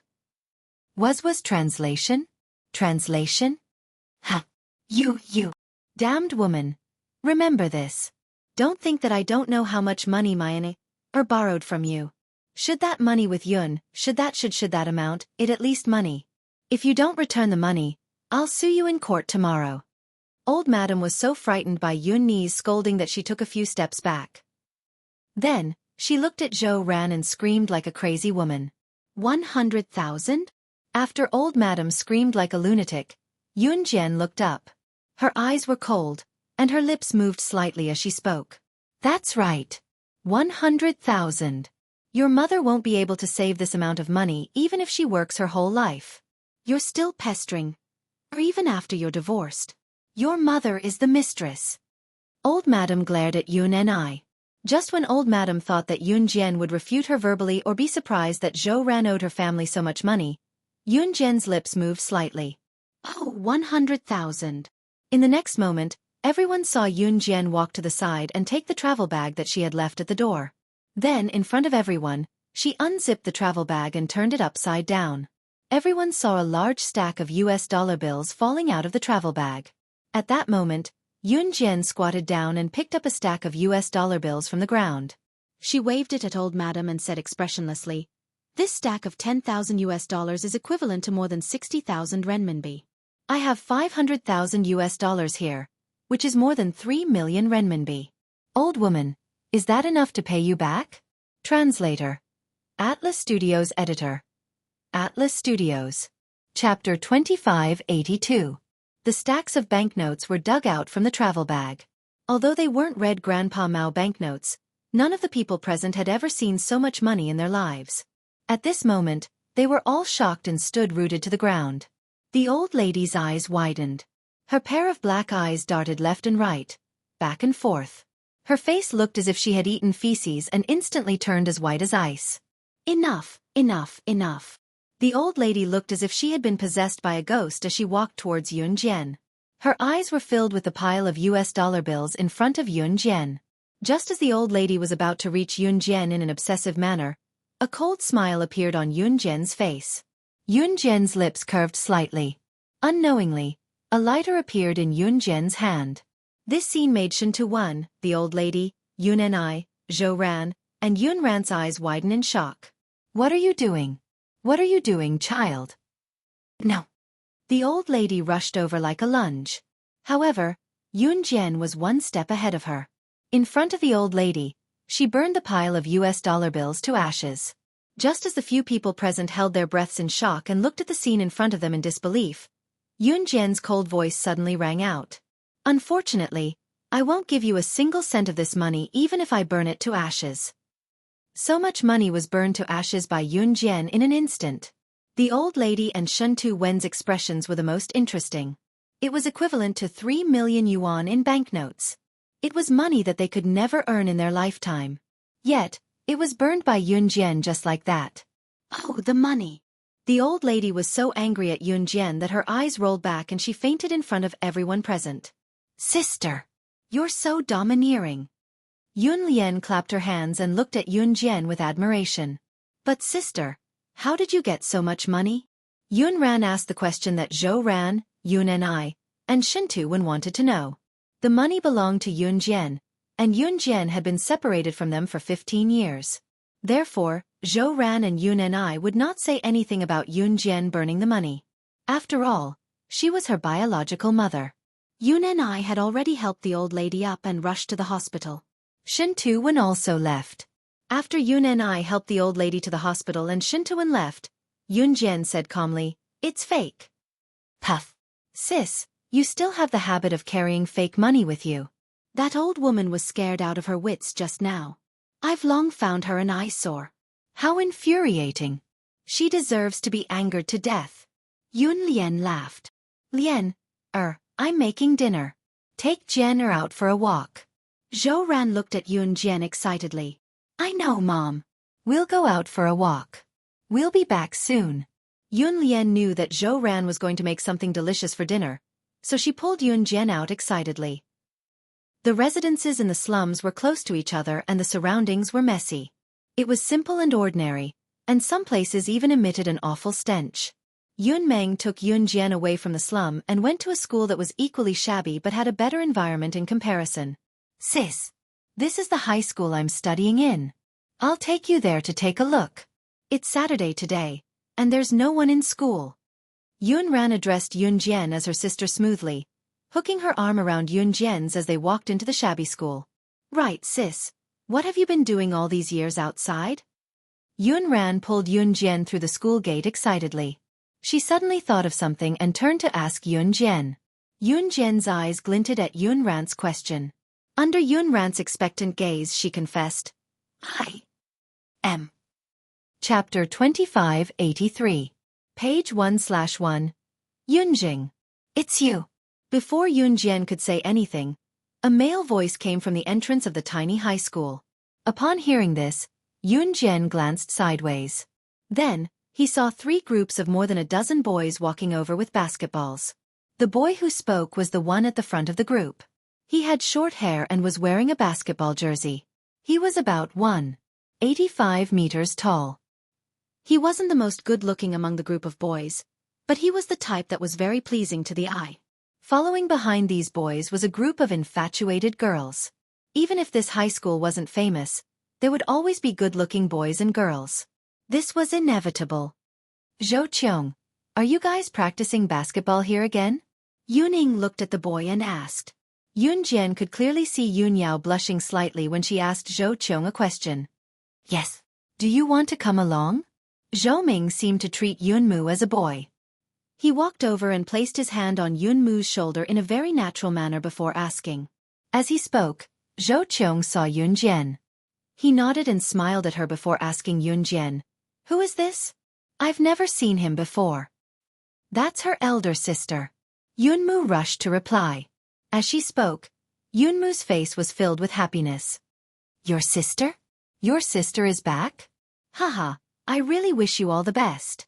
The boy named Zhou Qiong obviously knew about Yun Luo's family background, so he laughed and said, Hello, Sister Yun Jian. My name is Zhou Qiong. I'm a member of our school's basketball team. Zhou Qiong took the initiative to greet Yun Jian. Hello. For the first time, Yun Jian responded. Zhou Qiong, it's time to continue practicing basketball. It won't be long before we have to compete. One of Zhou Qiong's brothers shouted at Zhou Qiong from afar. Okay. Zhou Qiong replied. She then said something to Yun Ran and Yun Jian before walking over.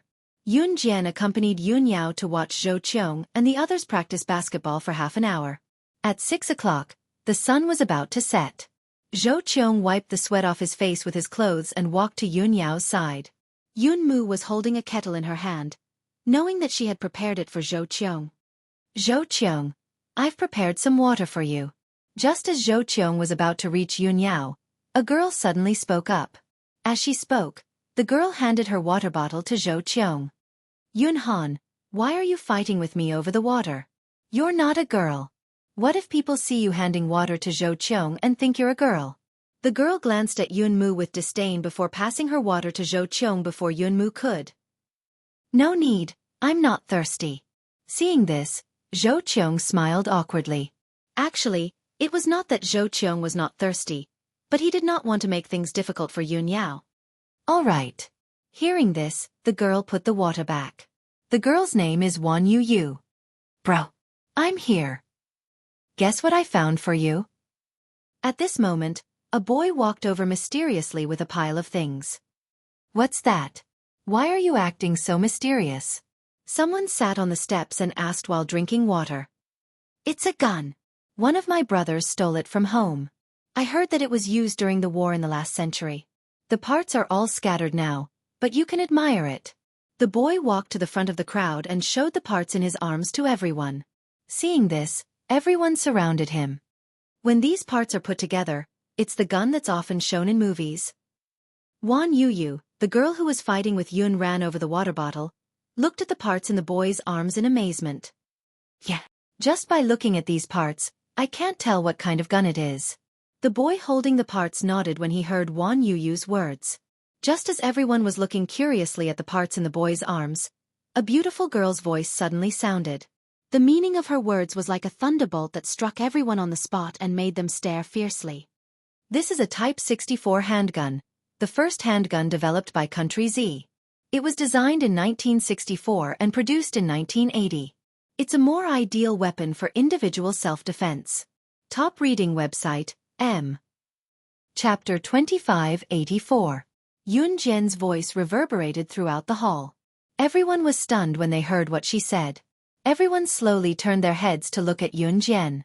Their eyes were filled with shock. You know guns? The boy who was holding a pile of gun parts for everyone to admire couldn't hide his shock when he heard Yun Jian's words.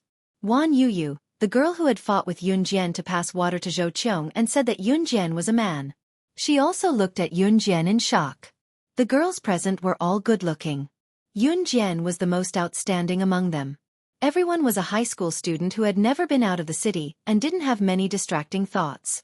Therefore, no one paid too much attention to Yun Jian. Although the people here were poor, they hadn't gone out into society. Therefore, everyone's thoughts were relatively simple. I'm interested, Yun Jian said under everyone's gaze. Interested? Even if you're interested, your family probably doesn't have the funds to let people read about guns, right? Wan Yu Yu interrupted Yun Jian as though she was eager to interrupt Yun Jian. As soon as she finished speaking, Wan Yu Yu immediately turned to look at the boy holding all kinds of gun parts and added, Mu Zishi, other than loving to play basketball, I often see you guys reading books about guns after class, right? She's a girl. Her understanding of guns definitely isn't as profound as yours. Moreover, Mu Zishi, the gun you brought has already been turned into parts. How could she possibly recognize it? Wan Yu Yu didn't hate Yun Jian to the bone at first sight. She also didn't have a reason to hate Yun Jian. However, girls generally held hostility towards women who weren't their friends. At least in their words, they wanted to gain an absolute advantage. Wan Yu Yu was like that. Wan Yu Yu, she's Yun Jian's older sister. Zhou Qiong awkwardly reminded Wan Yu Yu, who thought she was very smart. Hearing this, Wan Yu Yu's face stiffened.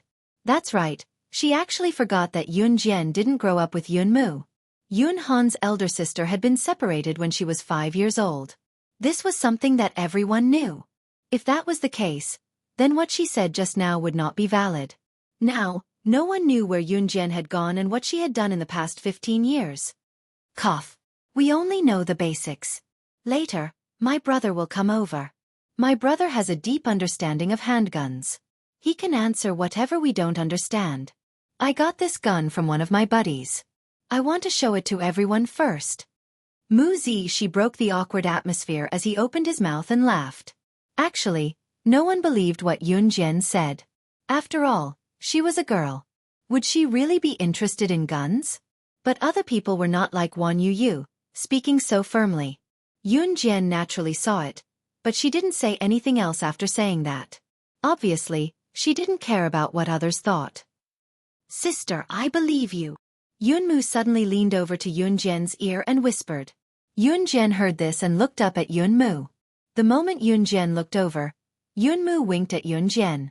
Hey! My brother is here. She saw a boy walking over from not far away and stood up excitedly. Go Z! Hurry up and come over here. What kind of gun is this? Tell us. She saw his buddy and raised the pile of gun parts in his hand from afar. Hearing this, the people around them pricked up their ears as if they were waiting to watch a show. Just as everyone pricked up their ears to listen, She's buddy blushed as he was stared at by so many people. He touched his mouth and then said, I'm sorry. He touched his hand and said, I heard that this gun was taken from a foreigner. As soon as he said that, everyone looked at Yunjian suspiciously. If it was taken from a foreigner, then it definitely wasn't a gun from country Z. It definitely wasn't a Type 64 pistol either. It had to be a foreigner's gun. It was named after a foreigner. Just as everyone was sizing up Yunjian, She's buddy continued and said something that stunned everyone. The model of the pistol is a Type 64. It's a handgun developed by country Z. It's a type of self-defense weapon. Bookmark for easier reading. Chapter 2585. Translator, Endless Fantasy Translation Editor, Endless Fantasy Translation Translator, Endless Fantasy Translation Editor, Endless Fantasy Translation. When everyone heard Brother she say that the handgun was taken from a foreigner, they mistakenly thought that the handgun was made by a foreigner. That meant that the handgun was definitely made by a foreigner, and would not be named after the model name of the handgun in country Z. What she said after that was like a huge slap to everyone who doubted Yunjian, a resounding slap to their faces. What? Dog, what did you say? Repeat it for us.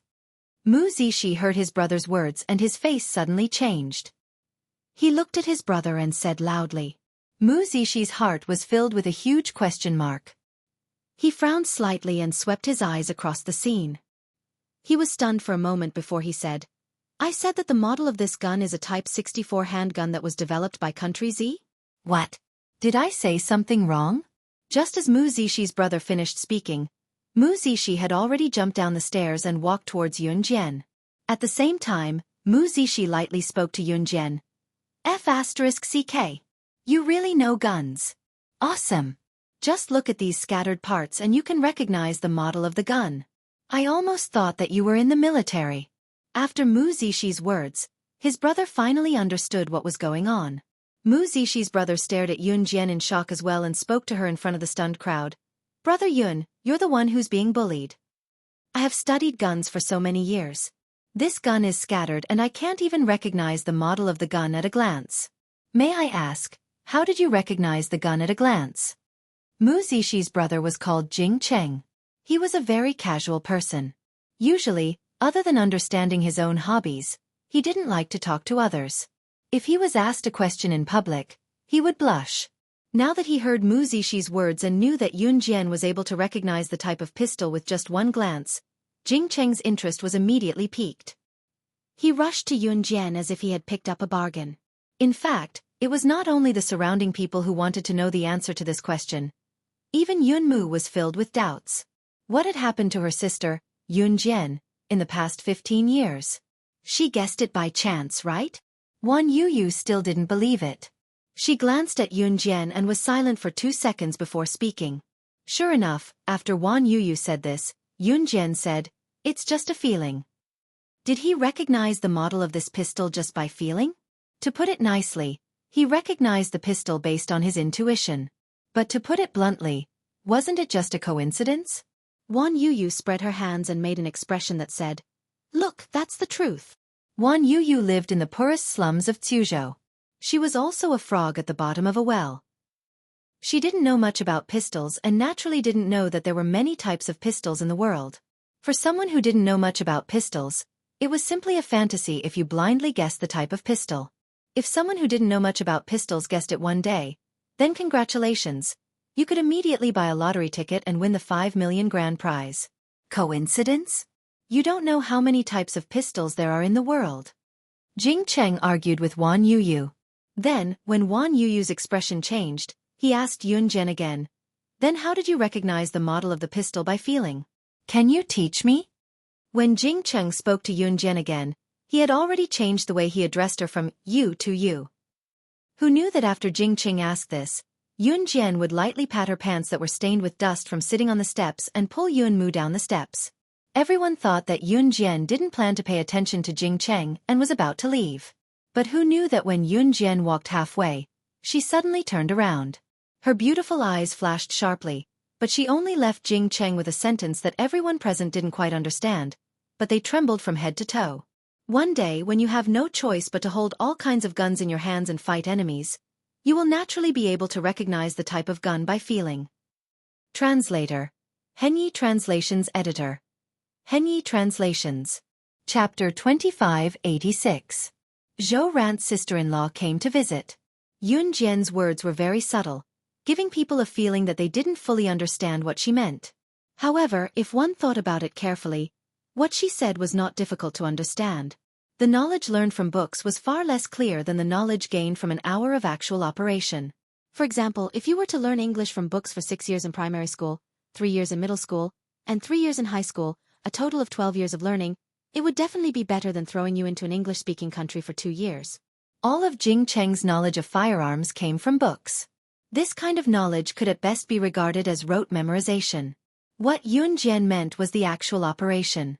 When you are able to operate all kinds of firearms with ease, even if you don't know what kind of firearm it is, or even if you don't know it yourself, it will be deeply imprinted in your mind and can't be erased. Let's go home for dinner. Everyone around them was stupefied by Yun Jian's words. It was not only because Yun Jian was able to say something so profound, but more importantly, it was because Yun Jian was able to say something like that. Did that mean that she was very knowledgeable about firearms, just as she said? She had once had to hold all kinds of guns in her hands to fight the enemy? Country Z was a country that prohibited the use of firearms, and Yun Jian was Yun Mu's biological sister who had been separated from her for 15 years. If you compare this, in that case, where had Yun Ying's sister, Yun Jian, gone all these years? The hearts of everyone present were filled with doubt, and they urgently wanted to know the answer. However, by the time everyone wanted to ask, Yun Jian had already walked far away with Yun Mu. "Zhou Qiong, see you tomorrow." After Yun Yao and Yun Jian were more than 10 meters away from the crowd, she turned around and waved at Zhou Qiong. "See you tomorrow." Zhou Qiong nodded at Yun Lian. Her short black hair was very dazzling under the setting sun. Even though Yun Mu had thousands of questions that she wanted to ask Yun Jian personally, she still chose to ask after dinner. After returning home, Zhou Ran had already prepared a very sumptuous dinner. A small fish the size of a hand, a plate of homegrown vegetables, a nest of pickled meat and bamboo shoots, and a plate of glutinous rice intestines stir-fried with meat. The last 2 dishes were produced during the new year. Because Zhou Ran's family raised pigs, she was given some pork. She developed the pork and even made glutinous rice sausages. If it was in the past, this amount of food was enough to last Zhou Ran and Yun Yao for 5 days. But today, when Yun Jian came back, Zhou Ran compared the dinner she made in the evening with the previous one. It was much more sumptuous. "Jian, I don't know what kind of life you've been living all these years outside. I'm sorry." Zhou Ran's tears fell again as she spoke. "It's okay. I've been living well all these years." Yun Jian pressed her lips together and pulled a napkin from the table to pass it to Zhou Ran. Zhou Ran quickly wiped her tears away. "Eat. This dish isn't particularly good, but try it. Try Mom's cooking." Zhou Ran stood up to take some food for Yun Jian. Yun Jian ate everything that Zhou Ran took for her. To Yun Jian, she did not have a strong relationship with Zhou Ran since they had not known each other for long. However, Zhou Ran was someone Yun Jian cherished greatly. Clang, clang, clang. While Yun Jian and Zhou Ran were in the middle of their meal, a woman in her 40s rushed in. The woman was holding a metal pot. When she saw Zhou Ran, She placed the pot in front of Zhou Ran and started yelling. "Well done, Zhou Ran. You're really something. How dare you send my mom to the hospital after she fainted from anger? Do you have a conscience? None of us have ever mistreated you when we were in the Yun family. How shameless can you be? My brother has already shown off to you. You're still clinging to him." Chapter 2587. Translator, Endless Fantasy Translation Editor. Endless Fantasy Translation Translator. Endless Fantasy Translation Editor. Endless Fantasy Translation. The person who came was none other than Yun Ni's younger sister, Yun Shan. Yun Shan was Yun Ni's younger sister and Zhou Ran's sister-in-law. In a way, she was still Yun Jian's aunt in name. When Yun Ni and Yun Shan's mother, the old lady, was sent to the hospital because of Yun Jian, Yun Shan rushed over with the iron pot in her house. Yun Shan was furious. She heard that her mother was sent to the hospital because of Zhou Ran's eldest daughter. She was preparing dinner when she heard that Zhou Ran's eldest daughter had returned and was sent to the hospital because of Zhou Ran's eldest daughter. What? That old lady was sent to the hospital because of her own anger. What does it have to do with my mother? Also, when my mother was in your house, she suffered so much because of you. You should be the ones who are shameless. My father and mother were in love with each other. Why did you have to force them to divorce? Old woman. Yun Shan was not one to be scolded. She looked at Yun Shan, who had rushed into her house, and retorted rudely. You. Yun Shan was angered by Yun Shan and took a deep breath. Just as she was about to speak, Zhou Ran pulled Yun Shan over and said to Yun Shan, "You know very well what kind of life I've been living in the Yun family. I, Zhou Ran, don't owe you anything. It's not your turn to interfere in the matter between me and Ni. You little sister-in-law. Yun Ni is still unmarried, and so am I. Zhou Ran. Even if we are divorced, which law forbids us from remarrying? This is my house now. If you don't leave, don't blame me for being merciless. I will sue you for trespassing." Zhou Ran was different from Qin Yiru. Zhou Ran could endure the Yun family's anger because she had married into the Yun family and treated them as her own family. But now that the Yun family had done things so ruthlessly, Zhou Ran naturally couldn't stick to their cold butts. "You. Zhou Ran, you." Yun Shan was speechless. This was a slum, and the people who lived there were not very rich. Other than the slums in Suzhou, the housing prices in other places were very high. Therefore, both Zhou Ran and the Yun family lived in the slums, which were very close to each other. They couldn't afford to move to another place. Therefore, whether it was the classmates that Yun Jian had met at Yuning High School, the Yun family, or old Madame Yun, they all lived near the slums. Yun Shan was just about to speak when she heard a sudden clamor outside. Then, a series of bang bang bang sounds suddenly rang out. Upon hearing this, Yun Jian's narrowed eyes flashed sharply. What happened? Yun Lian was shocked. The law and order in Suzhou was not stable. Z country prohibited the use of handguns, but there were still many gangsters who carried guns. Compared to Longmen City, the gangsters in Suzhou were more cunning. Therefore, the occasional gunshot was not surprising. Yun Shan, your Xiangzi is being hunted down. I told you that nothing good will come out of your Xiangzi hanging out with people from the black market every day. Go down and take a look. The residents near the slums knew each other. One of them rushed to Zhou Ran's house and spoke to Yun Shan. Yun Shan's face paled at the words and she ran down the stairs quickly. The resident obviously knew many people. She glanced at Zhou Ran and hesitated for 2 seconds before speaking to Zhou Ran anxiously. Although you and Yun and I are divorced, I can see that both of you love each other as much as before. I saw Yun and I and Xiangzi together outside just now. They're probably being hunted down together now. Zhou Ran stumbled down the stairs as soon as she finished speaking. Yun Lian and Yun Jian followed closely behind her. After going around 2 junctions, they were getting closer to the sound of gunshots. Yun Jian saw Zhou Qiang, Wan Yuyu, Mu Zixi, and Jing Cheng, whom she had met in school earlier. They were standing there after hearing the gunshots. They were still some distance away from where the gunshots were, but when they heard the noise, all the neighbors came out to see what was going on. It was common knowledge that Yun Shan's husband was a gangster. What's going on? Zhou Ran rushed over to ask. Judging by the sound, it's not good. I heard that Yun and I sent her mother to the hospital and came back. How did this happen? An old man spoke anxiously as he propped himself on the ground with his walking stick. What should we do then? Zhou Ran's face was pale. I've already asked someone to contact the police station. I just don't know if we can make it in time, someone said. Just as the words were spoken, the group saw a slender silhouette walking past them. Yun Jian was walking around the crowd toward the source of the gunshots. Jian, what are you doing? Zhou Ran hurried over to stop her. Sis, I know you're worried and so am I. But there's nothing we can do if we go. Yun Lian spoke up as well, her panicked expression betraying her.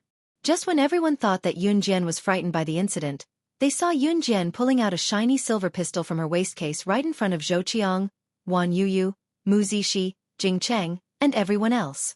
Everyone was stunned. Yun Jian glanced sideways at Yun Zhan with a red smirk on her face as she uttered something that caused an uproar and stupefied everyone present. Didn't you want to know what I've been doing all these years outside? I'll tell you with my actions now. Translator. Henyi Translations Editor.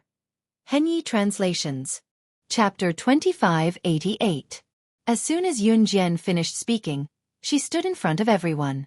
Her slender, tall, and flawless figure deeply attracted everyone's attention. Coupled with the words that just came out of her red lips, Yun Lian, who was standing in the front and looking at Yun Jian, suddenly widened her dark eyes. It was a shiny silver Browning pistol. The pistol was very light and made people want to reach out and touch it just by looking at it. At least, Jing Cheng, who loved guns very much, widened his eyes. He was shocked that Yun Jian had a pistol and envied the pistol in Yun Jian's hand. That's a Browning pistol made in Country M. It's very popular on the market and one of the most difficult pistols to get. Just when everyone was shocked that Yun Jian had a gun in her hand, whether it was Wan Yuyu, Mu Zixi, Zhou Qiang, Yun Ran, Yun Lian, Zhou Ran, or Yun Jian's nominal aunt, Yun Shan, all of them widened their eyes after Yun Jian finished speaking. Jing Cheng's surprised and stunned words were also heard. At the end of his words, everyone was stunned again by Jing Cheng's words. They were not only shocked by Yun Jian's words, but also shocked by the gun in Yun Jian's hand. They even questioned what kind of person Yun Jian was. She could actually get the most popular pistol on the market, which was extremely difficult to get. She was not an ordinary person. She could do it. He was indeed a young man who loved guns to the bone. Even at this time, he still remembered the model of the gun. Yun Jian smiled. It had been less than 20 seconds since Yun Jian had taken out the silver pistol and said those words. After hearing Jing Cheng's words, she took out another Beretta 92F pistol from the waistcase on her other side, which was so hidden that no one could see it, and threw it at Jing Cheng. Yun Jian suddenly threw a gun at him. Jing Cheng didn't know why. He hurriedly caught the Beretta 92F that Yun Jian threw at him. When he raised his head, Yun Jian had already disappeared. He only left behind a sentence that made Jing Cheng's blood boil. Protect my sister and mother from me, and I'll give you this pistol. The group of people who were left behind blinked their eyes fiercely. Their hearts were filled with complex emotions. Especially Wan Yuyu, her expression changed the most. Yun Lian lived like a boy and even fought with boys. She did not act like a girl at all. This was the reason why Wan Yuyu had always mocked Yun Mu. When he first met Yun Jian, he thought that as Yun Jian's older sister, Yun Jian should be gentle and virtuous. But she actually carried such a dangerous handgun with her at all times. The girls in the Yun family were each more ferocious than the other. Were they all the same as the boys? No, they were even more manly than the boys. In an alley at the entrance of the slum, Yun Shan's husband, Xiang Zi, dragged Yun Ni into an alley to hide. The two of them hid behind a pile of garbage that was 5 meters high at the entrance of the alley. Yun Shan's husband, Xiang Zi, was called Wen Zhengxiang. Unlike his wife, Yun Shan, Wen Zhengxiang was a very upright person. In his early years, because his family was poor and could not afford to eat, they could not even afford to raise the children at home. Therefore, Wen Zhengxiang joined the black market gang in Suzhou. After rolling around in the gang for a few years, Wen Zhengxiang was now a well-known figure in the Suzhou gang. However, because of this, he had made many enemies. This time, the person who suddenly chased after him was his mortal enemy. Yun Ni, you go first. Go around the back of the alley. Run. When Zhengxiang saw that the road was blocked, he pushed Yun Ni and shouted, "Ha ha ha! Run! No one can run away!" As soon as Wen Zhengxiang finished speaking, 4 or 5 pistols were aimed at Wen Zhengxiang and Yun Ni from different angles. A man with a big X scar on his face appeared in front of Wen Zhengxiang and Yun and I. He smiled wickedly. Wen Zhengxiang, I caught you this time. You're dead. You'll die on your own. You even dragged a relative down with you. How nice. The man glared at Yun and I fiercely, waved his hand at his subordinates and shouted, Fire! Beat the two of them into a hornet's nest. Bang bang bang bang bang. As soon as the man finished speaking, a series of gunshots rang out. The man's 5 subordinates, who were holding guns and pointing the muzzles at Wen Zhengxiang and Yun and I, were shot in the wrists one after another along with the gunshots. The guns fell to the ground. The man's subordinates held their wrists and shouted. When the man saw this, he was so scared that his face turned pale. He quickly turned his head to look. 10 meters away, he saw a young girl standing on the second-floor balcony of a house. She calmly put away her pistol and looked at him coldly. Then she said something that would send people to hell. Who dares to touch a strand of my father's hair? I'll blow your head off. Wonderful Book House. Chapter 2589. The man's expression changed drastically when he saw his 5 subordinates being shot by Yun Jian in the wrists that were holding their guns. While the man was still in shock, Yun Jian was already holding onto the second-floor balcony that was more than 10 meters away. She jumped from the simple balcony that was 3 meters above the ground to the flat ground easily. Then, her long ponytail swayed at her waist as she walked over like the wind. Yun Jian was dressed in a black top and loose black pants. She was holding a shiny silver pistol in her hand. She looked like the queen of the night, showing off her graceful figure in the evening that was about to descend the mountain. Jian. Yun and I stared at the silver pistol in Yun Jian's hand in disbelief. His expression was terrifyingly dark. Yun and I, this is the daughter you brought home yourself? Wen Zhengxiang's eyes widened in disbelief as he stared blankly. As a member of the black market, how could he not know about such an aura? Yun Ni's daughter that had been lost for 15 years. In the 15 years that they were separated, could it be that? F***CK. Consider yourselves lucky. It won't be this easy next time. The man with the huge X scar on his face turned and ran after he said that when he realized that the timing was not right.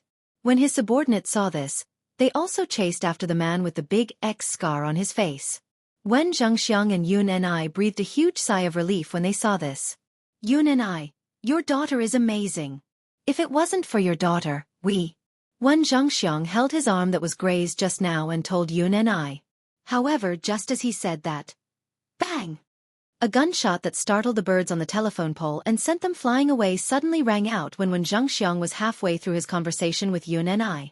On the other side, the scarred man, who had a big X on his face, was about to run away when a bright bullet pierced through the middle of his head. The scarred man's body swayed and his footsteps stopped. In the next second, he fell to the ground with a plop and no longer moved. F***CK. F***CK. Yun and I, your daughter. Seeing this, Wen Zhengxiang stood up in shock. He covered the abrasions on his arm and ran to where the scarred man had fallen. In this era, it was illegal to kill people. But generally, in a place like Xuzhou, there were more hooligans and gangsters. If you had someone to protect you, it would be fine. It was common for people to die in the black market. However, Wen Zhengxiang did not expect that Yun Jian would actually kill someone. She was just a teenage girl. What had he encountered in the past? After killing someone, he didn't even bat an eyelid. Bring your leader's body back. Tell your gang members that if they want revenge, come to 309 Jindonkyo Road in the slums and look for me, Yun Jian. Without waiting for Wen Zhengxiang to speak, Yun Jian put away her gun and coldly spoke to the dead man's subordinates. When the man's subordinates heard this, they were stunned.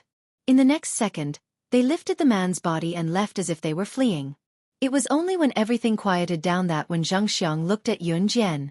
Scratching his head throbbing, he looked at her and said, I'm sorry. How could you kill him? You'll have to go to jail. Yun and I also walked over, trembling all over. She was trembling because Yun and I was afraid that her daughter would be forcibly arrested and sent to jail as soon as she came back. It was all his fault.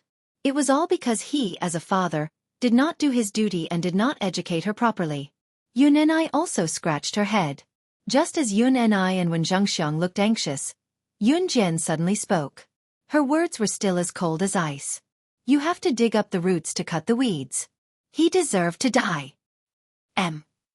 Chapter 2590. What kind of environment made Yun Jian the person she was today? Yun Ni and Wen Zhengxiang didn't understand. The two of them hurriedly brought Yun Jian back to Yun Ni's house. The neighbors who were standing at the intersection and didn't dare to go forward when they heard the gunshots had already gone home. Only Yun Ran's classmates, Zhou Qiang, Wan Yuyu, Mu Zixi, Jing Cheng, and Yun Shan, followed in. Dad, what's wrong with you guys being so flustered? Also, you guys should be fine just now, right? Dad, did sister save you guys? Sister is also a gangster like uncle-in-law, right? Yun Ran looked at Yun Ni and asked curiously. As she spoke, she looked up at her uncle-in-law, Wen Zhengxiang. Lian, let your classmates go home first. Yun Ni glanced at Zhou Qiang and the others and said to Yun Ran in a panic. Uncle, we won't say anything. We just want to hear how Yun Ran's sister saved you and uncle-in-law just now. Wan Yuyu said after Yun Ni finished speaking. This was an interesting matter. Of course, everyone wanted to know what had happened as soon as possible. Therefore, none of them were willing to leave. You guys, nothing happened just now. Nothing happened. Yun Ni said against her will. As she spoke, Yun Ni pressed her fingers to her forehead and revealed a helpless expression. Once this kind of thing happened, the gang that the man who was shot by Yun Jian belonged to would definitely come looking for them. Just now, that man did want to kill Yun Ni and Wen Zhengxiang, but that man definitely had someone protecting him. Now, Yun Jian killed him instead. Yun Ni, come here. Wen Zhengxiang waved at Yun Ni. When Yun Ni came over, Wen Zhengxiang leaned over and whispered in Yun Ni's ear, I'll go to our gang and beg our boss to see if he can save your daughter. As he spoke, Wen Zhengxiang ran out of the door. Xiangzi, please. Yun Ni shouted at Wen Zhengxiang. Both of them thought that Yun Jian had killed that man and had no power or influence. She was doomed for the rest of her life. However, what they didn't know was that when the two of them were extremely anxious, Yun Jian was sitting on the bench with a calm expression, without the slightest trace of panic. Zhe Province. Min City. Mu Ying's house. Mu Ying, who had taken the medicine made by Yun Jian, was completely fine. It wouldn't be a problem for Mu Ying to live for a few more decades. The feeling of her body rejecting her soul had already disappeared. Mu Ying and Mad Dragon began to live a sweet life again. However, Mu Ying found that after she gave her body to Mad Dragon, although the two of them ate a lot of forbidden fruit, Mad Dragon didn't take off his shirt every time they did it. Even when she boldly proposed to take a bath with him with a blushing face, Wild Dragon rejected her flatly. This made Mu Ying very uncomfortable. However, she wanted to take a bath with him. Humph. Walala. The sound of Mad Dragon taking a shower came from the bathroom. Mu Ying took the bathroom key and quietly walked to the bathroom door. She inserted the key into the bathroom door lock. With a gotcha sound, the door was opened by her. However, when she entered the door, Mad Dragon had already put on a bathrobe and was looking at her with his arms crossed. Seeing this, Mu Ying pouted and turned to walk out. Break up, break up. I want to run away from home. Just as she turned around and took 2 steps, Mad Dragon rushed over and hugged Mu Ying from behind. I won't allow it.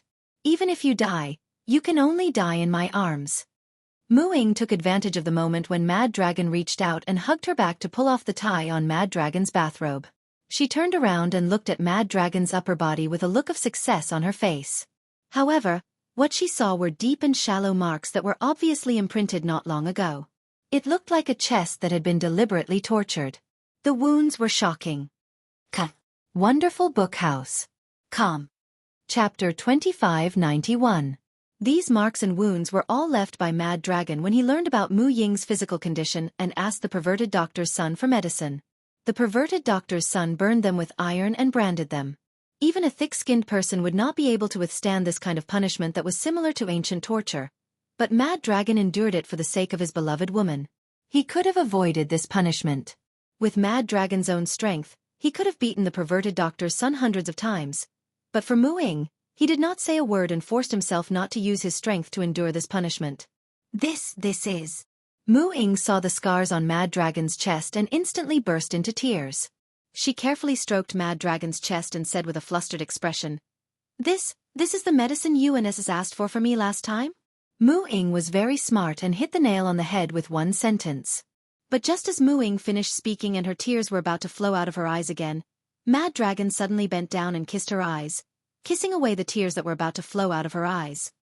So you can't say anything about leaving me again in this life, or I'll kill you with my own hands and accompany you to hell.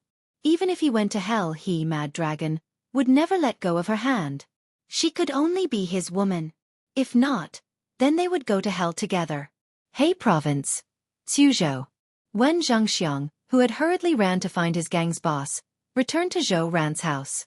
As soon as he entered Zhou Ran's house, Wen Zhengxiang rushed into Zhou Ran's house and said to Yun Jian anxiously, without caring that Zhou Qiao, Wan Yuyu, Mu Zishi, Jing Cheng, and other classmates were still there. Our boss agreed to save you. But he needs to know which gang you're from. Your gang's code name. When Wen Zhengxiang said this, his face was filled with anxiety. To Wen Zhengxiang, it was because of him that Yun Jian was in this situation. Therefore, he had to bear this responsibility. Gang? Code name? Sister, are you really a gangster too? Yun Lian was shocked and asked in a daze.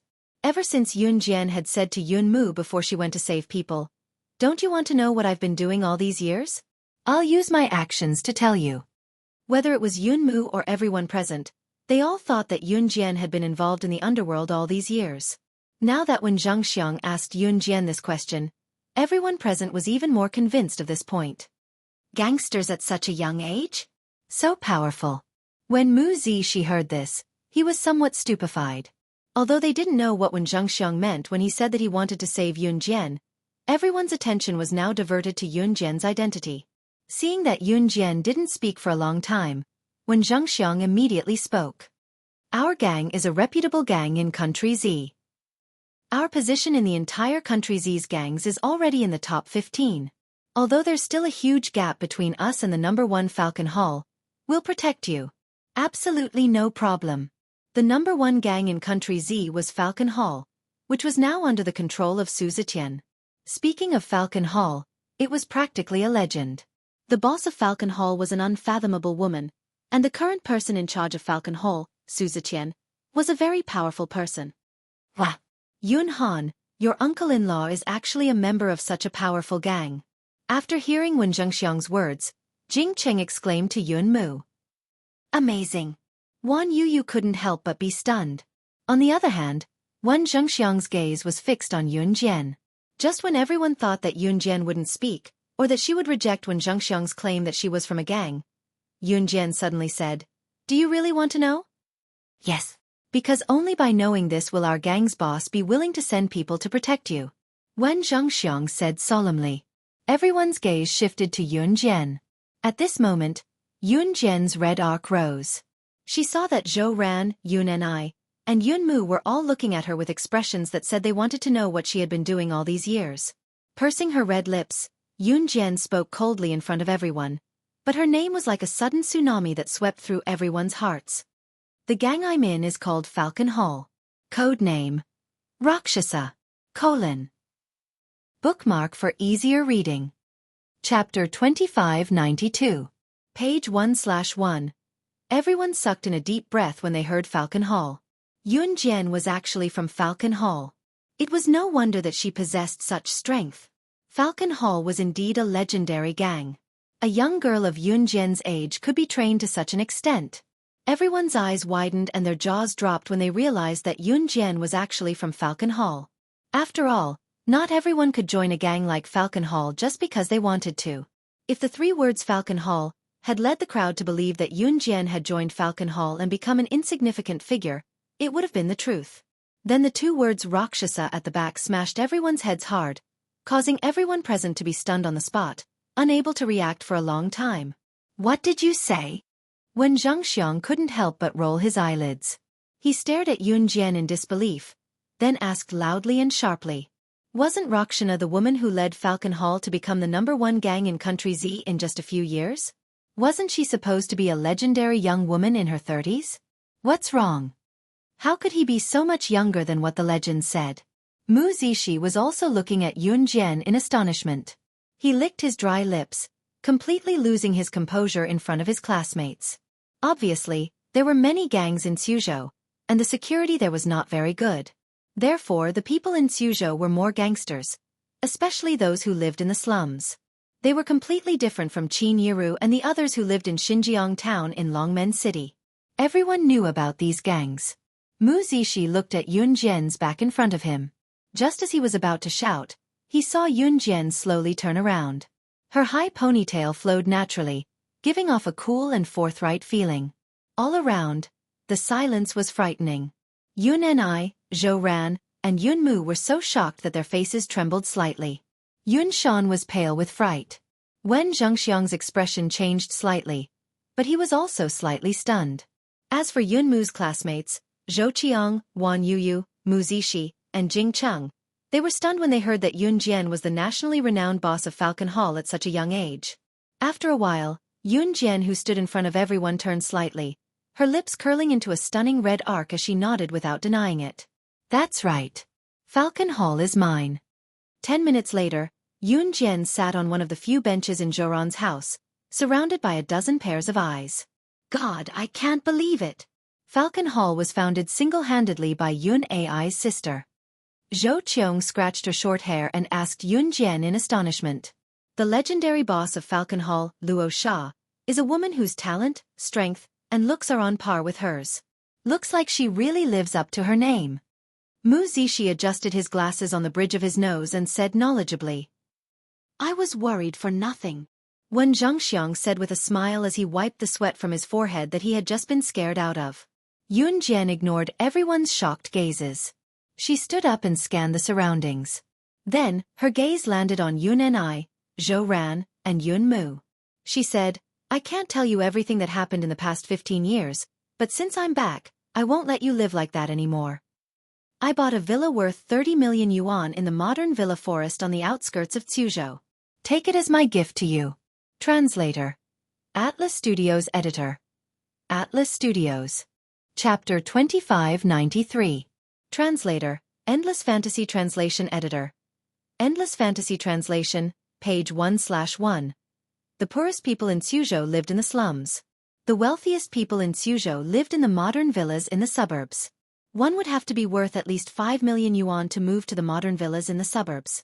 In this era, a villa worth more than 30 million yuan was the kind of luxurious villas that were often shown in television dramas. It would take 3 to 5 minutes to drive from the villa's entrance to the Shen family's courtyard. Yun Jian's words were undoubtedly a blow to everyone present. F***CK. Mu Zishi slapped the table hard and stood up at once. Due to the shock, Mu Zishi accidentally tripped when he stood up and fell to the floor with a thud. He did not even care about the pain as he looked up at Yun Jian. F***CK. Rich. Bro, help me check if my heart is still in my chest. Oh my god, I'm about to pee my pants. Mu Zishi grabbed his buddy Jing Cheng's hand, looking like he had aged from the shock. Cut it out. Jing Cheng hit Mu Zishi while he was down and pressed his finger against Mu Zishi's forehead. Wan Yuyu's entire body had already stiffened into a stone statue, not moving at all. Yun Shan was so envious that her saliva was about to drip onto the floor, but Wen Zhengxiang's expression remained unchanged. Logically, Zhou Ran and Yun Ni, as Yun Jian's biological parents, should be overjoyed. After all, Yun Jian had been doing well all these years to be able to give them a villa worth 30 million yuan as a greeting gift. However, Zhou Ran sensed something when she heard Yun Jian's words. She rushed to Yun Jian under everyone's gaze and grabbed Yun Jian's hand to ask Yun Jian loudly. Jian, you're still leaving? Aren't you going to stay by our side? As expected of her biological mother, Zhou Ran immediately understood the meaning behind Yun Jian's words. Big sister, are you not going to live with us? Yun Yin also looked at Yun Jian with an expectant expression and asked. Everyone's heart tightened slightly. Everyone hadn't realized it earlier, but now they all realized it. Since Yun Jian was the boss of Falcon Hall, Rakshasa, it meant that her future path would be completely different from the rest of them. Naturally, her life could not be fixed in the small Suzhou of He province. Under the expectant gazes of Yun Mu, Zhou Ran, and Yun Ni, Yun Jian's raised eyebrows slightly smoothed out. She still spoke with a superficial expression, which made everyone present realize that Yun Jian's words were different from the rest. I'm sorry, but I won't stop moving forward for anyone. Staying here is not a life that suits me. From the moment I was abducted and stepped into the world I lived in, the ordinary life of an ordinary person had already left me. If I take a step back, I'll be facing a bottomless abyss. There's no room for choice. So, this is all I can do for all of you. Yun Jian's words were a little confusing to those who heard her.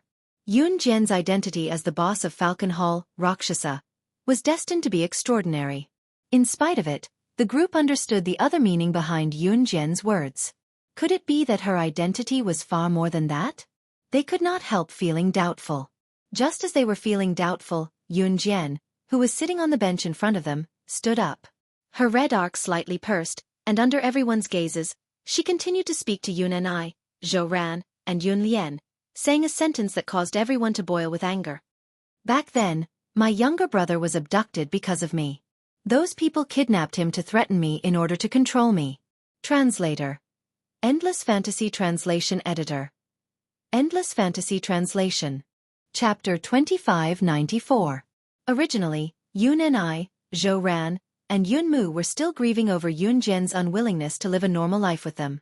Yun Ni and Zhou Ran even hated themselves for losing Yun Jian back then, which put Yun Jian in a dilemma. The boss of Falcon Hall must have gone through a lot to get to where she was today. However, Yun Ni, Zhou Ran, Yun Mu, Wen Zhengxiang, Yun Shan, Zhou Ran, Wan Yu, and everyone else present still underestimated Yun Jian's status. They thought that being the boss of Falcon Hall was already an incredible thing. However, everyone knew that being the boss of Falcon Hall was not enough for them to go through a lot of hardships to dig out Yun Jian's family background, and then come all the way to Xuzhou to kidnap Yun Jian's biological brother, Yun Zhu, to threaten Yun Jian. Then, did Yun Jian have another identity?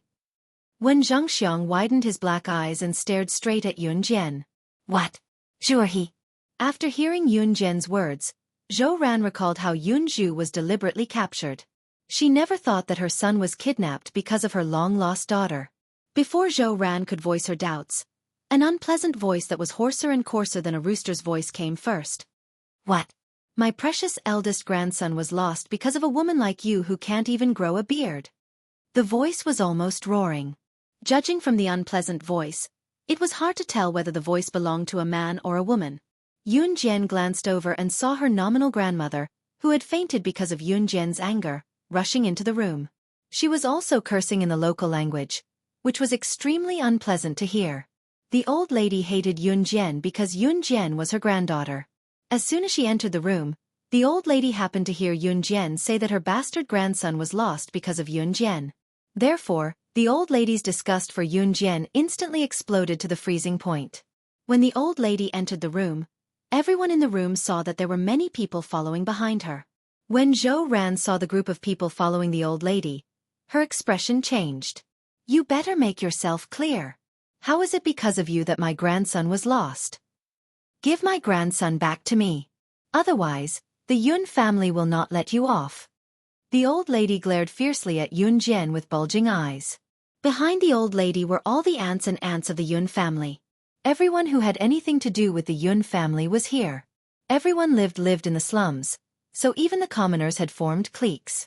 Whichever family had more people would be able to do whatever they wanted in the slums. Everyone look. This is my unfilial granddaughter. You heard it. My pitiful grandson was harmed by this damned woman who can't even grow a mane after being hacked 1,000 times. I don't know who she offended. She even caused the death of my poor grandson. The old lady called Yun Jian a woman who couldn't grow a penis. Just from thinking about it, one could imagine how stubborn the old lady's preference for boys was. The old lady and the others did not hear Yun Jian calling herself the boss of Falcon Hall. Now, the old lady took the lead and rushed into the room to surround Yun Jian, Zhou Ran and the others. Mom, why are you out of the hospital so soon? Yun Ni glanced at the old lady. What? You unfilial son, do you want me to die in the hospital? The old lady put her hands on her hips and looked arrogant. After she finished speaking, the old lady pointed at Yun Ni and said to the group of Yun family members she brought with her. Everyone, help me catch this unfilial son. Yun Ni has to agree to the wedding next month even if she doesn't want to. I've worked so hard to raise you. Don't tell me that I can't control you. The group of Yun family members that the old lady brought with her were all her relatives. 2 of them were the old lady's sons other than Yun and a few of them were the descendants of Yun Ni's father's brothers. All her close relatives were present. After the old lady finished speaking, the group of adults from the Yun family immediately rushed over fiercely to catch Yun Yun Ni's eyelids twitched. Zhou Ran's heart ached. Back then, the old lady had forced Zhou Ran and Yun to divorce like this. However, just as the large group of Yun family members were about to approach Yun a petite figure stood in front of Yun The beautiful girl looked up slightly. In front of the dozen or so tall and strong men of the Yun family, she did not show a trace of fear. On the contrary, she expressionlessly curled her lips and provoked them. If you want to take my father away, defeat me first. Wonderful Book House. Chapter 2595. Yun Jian had actually thought of letting Yun Zhou Ran, and Yun Mu move to Longmen City. However, it was impossible. Humans were sentient creatures. No matter how tough life was, they would not be willing to leave after living in a place for half their lives. Zhou Ran and Yun were the same. Here, however, the old lady would force Yun to marry a woman she did not like. The Yun family still retained the old tradition of obeying one's parents when it came to marriage. Therefore, the uncles of the Yun family were on the old lady's side. They surrounded Yun Jian, Yun Yun Mu, and Zhou Ran like they were crusading against evil. Logically, even if Yun Jian was the boss of Falcon Hall, it should be a little difficult for her to face so many people, should it not? In spite of it, Wen Zhangxiang did not think so much. Stop it! Stop it now! Wen Zhangxiang was afraid that the Yun family would really lay their hands on Yun Jian, so he quickly stepped forward to stop them. Yun Jian, she was. Xiangzi, stay out of this. Move aside. Otherwise, we'll beat you up too. A tall and plump middle-aged man from the Yun family pushed Wen Zhangxiang away and hollered. The tall and plump middle-aged man glared at Yun Jian as he spoke. Little girl, you're so arrogant. I'll give you one more chance. If you don't move aside, I'll kill you. The tall and plump middle-aged man bellowed as if he was quarreling. Those who were seated at the side trembled when they heard him. The tall and plump middle-aged man was Yun Zhou, who was 195 meters tall. He was the strongest person in the Yun family, and was very obedient to the old lady. Yun Zhou was the old lady's other son. In terms of seniority, he was ranked after Yun Strictly speaking, he was Yun Jian's uncle. The old lady wore a smug expression when she saw this. Yun Zhou stretched out his muscular arm and swung it at Yun Jian in front of everyone. There was no way Yun Jian's petite frame would be able to take the blow. Jian-er! Jian-er! Yun and Zhou Ran shouted and were about to rush forward. However, before Yun Jian could smash his arm, which was 3 times as thick as Yun Jian's thigh, Yun Jian's petite figure gently moved to the side. In the next second, her nimble snake-like hands coiled around Yun Zhou's arm, which was 3 times as thick as her thighs, and fiercely grabbed him. In an instant, everyone saw Yun Zhou being flung up by Yun Jian and smashed onto a round table not far away. The shabby round table instantly collapsed. The newspapers, bowls and chopsticks on the round table all slipped to the ground. Ah! By the time Yun Zhou reacted, he had already been flung away by Yun Jian. He let out a painful wail. Zhou-er! You! How dare you! The old lady stared at Yun Jian, surprised by Yun Jian's ability, and abhorred Yun Jian for daring to touch her precious son. Auntie, where's your precious grandson now? Aren't you going to ask? A woman who came with the old lady reminded the old lady. The old lady came back to her senses at that and looked up at Yun Jian, speaking to Yun Jian with a chilling expression. You touched my son and caused my grandson to be kidnapped. Now tell us clearly, why did those people kidnap my grandson? What exactly did you do? Let us find my grandson and I'll let bygones be bygones. The old lady was still confident, refusing to give up until she saw the coffin. Everyone's hearts sank when they heard what the old lady said as they turned to look at Yun Jian. Even Yun Zhou Ran, Zhou Qiong, and Mu Zishi, who had heard from Yun Jian that she was the boss of Falcon Hall, all looked at Yun Jian. Their instincts told them that Yun Jian's identity was far more than that. They thought that Yun Jian would retaliate verbally with the old lady's threatening expression, or that she would not mention what she had done in the past to attract people to kidnap Yun Zhu and threaten her. However, Yun Jian stepped on the newspaper that had slid to the ground from the table and kicked it in front of everyone. On the newspaper, There was a headline titled, "Many young children were kidnapped and sent to assassin organizations to train for many years to become killing machines, killing 1,009 people in 3 years." Everyone's hearts trembled when they saw this. If they guessed correctly, it was the same for Yun Jian 15 years ago. Just when everyone was puzzled and had a vague answer in their hearts, Yun Jian raised her slightly lowered eyes in front of everyone. Under her bangs, her dark eyes were instantly dyed red with blood vessels. Under everyone's gaze, she said something that made the old lady faint, the Yun family members scared half to death, and Yun and I, Zhou Ran, Zhou Qiong, and the others terrified and shocked. "I've killed many people over the years, so naturally, I've made more enemies. If they touch my father again, I don't mind killing a few more.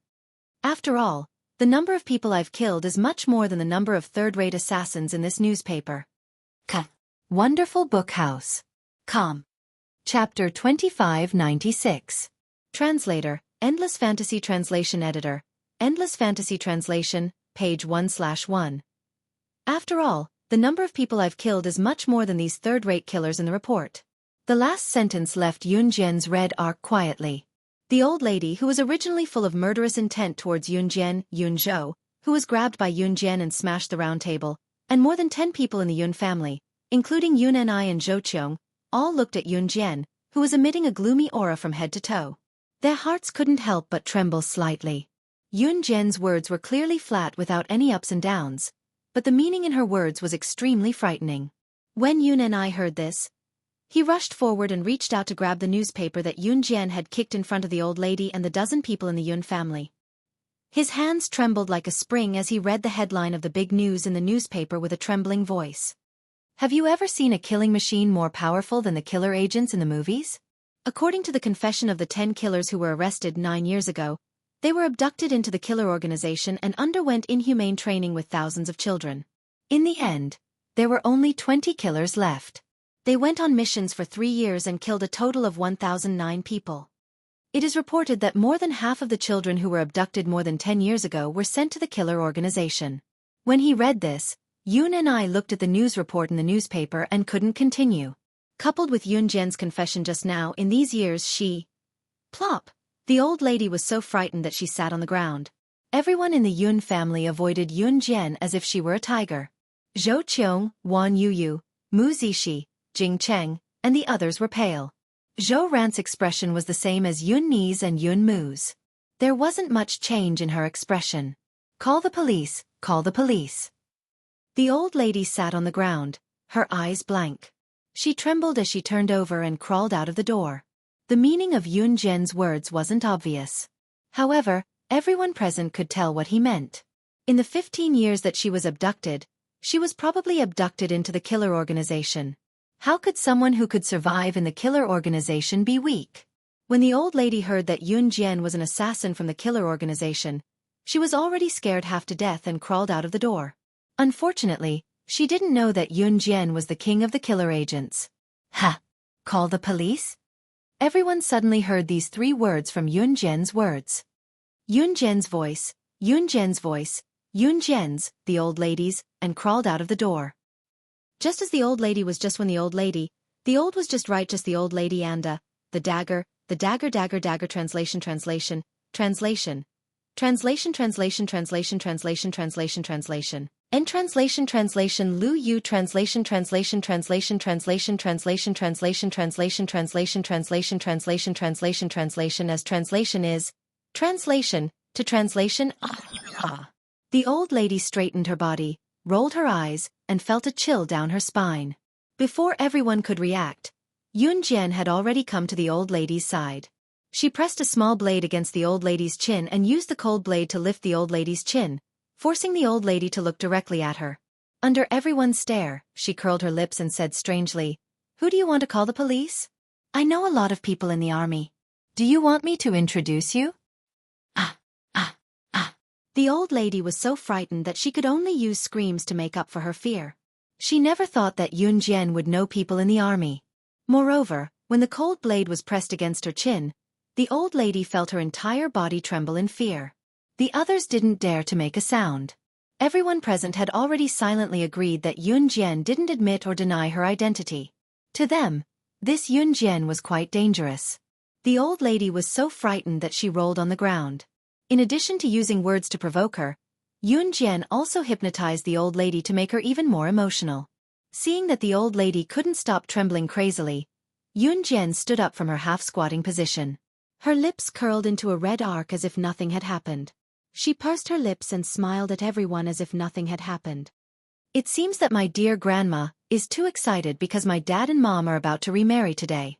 Everyone, tomorrow at Meng Meng Hotel in Suzhou City, there will be a small gathering for my dad and mom's remarriage ceremony. You are welcome. Translator. Endless Fantasy Translation. Chapter 2597.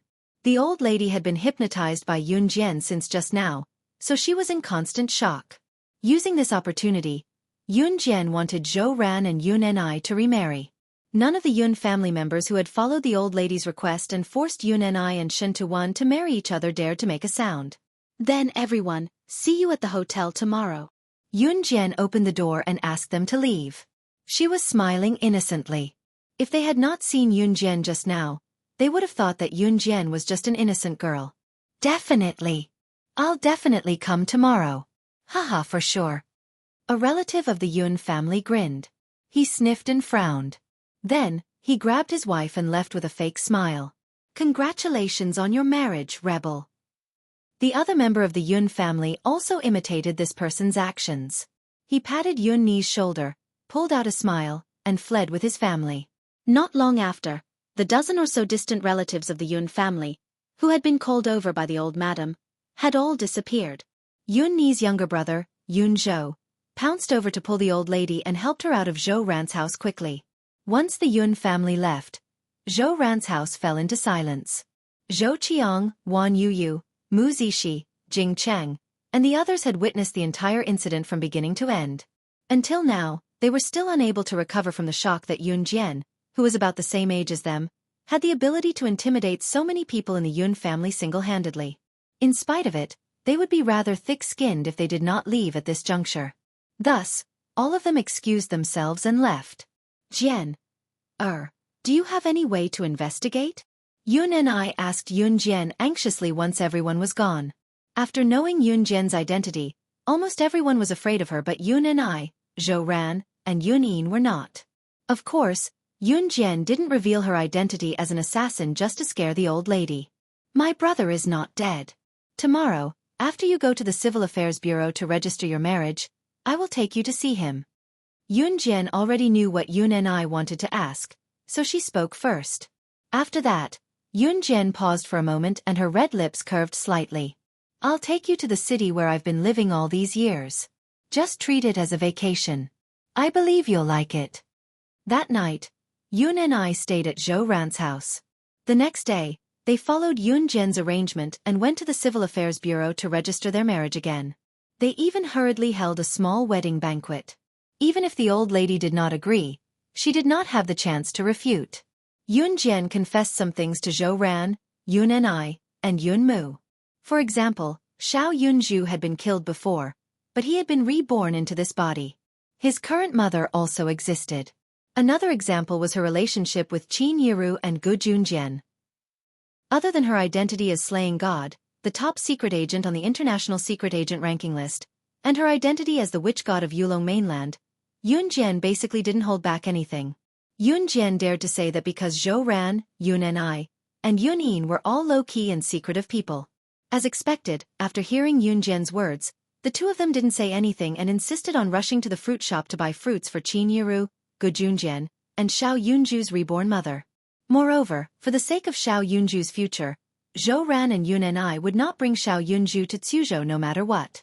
No matter how feudal the Yun family was, Yun Ni did not want Xiao Yunzhu to follow in his footsteps. He could not even decide his own marriage. That night, Yun Jian, Zhou Ran, Yun Ni, and Yun Yin came to Longmen City. Just as they passed by her house, Yun Jian saw Ce who was waiting for her at the gate. She pressed her lips together and smiled sweetly. When Ce saw Yun Jian, his handsome face was filled with affection. However, he suddenly saw Yun Yin, who was standing beside Yun Jian, with short black hair and a height of 1.7 meters, putting her hand on Yun Jian's shoulder. In that instant, Siyi's gaze on Yunyin was filled with a murderous intent. Wonderful book house.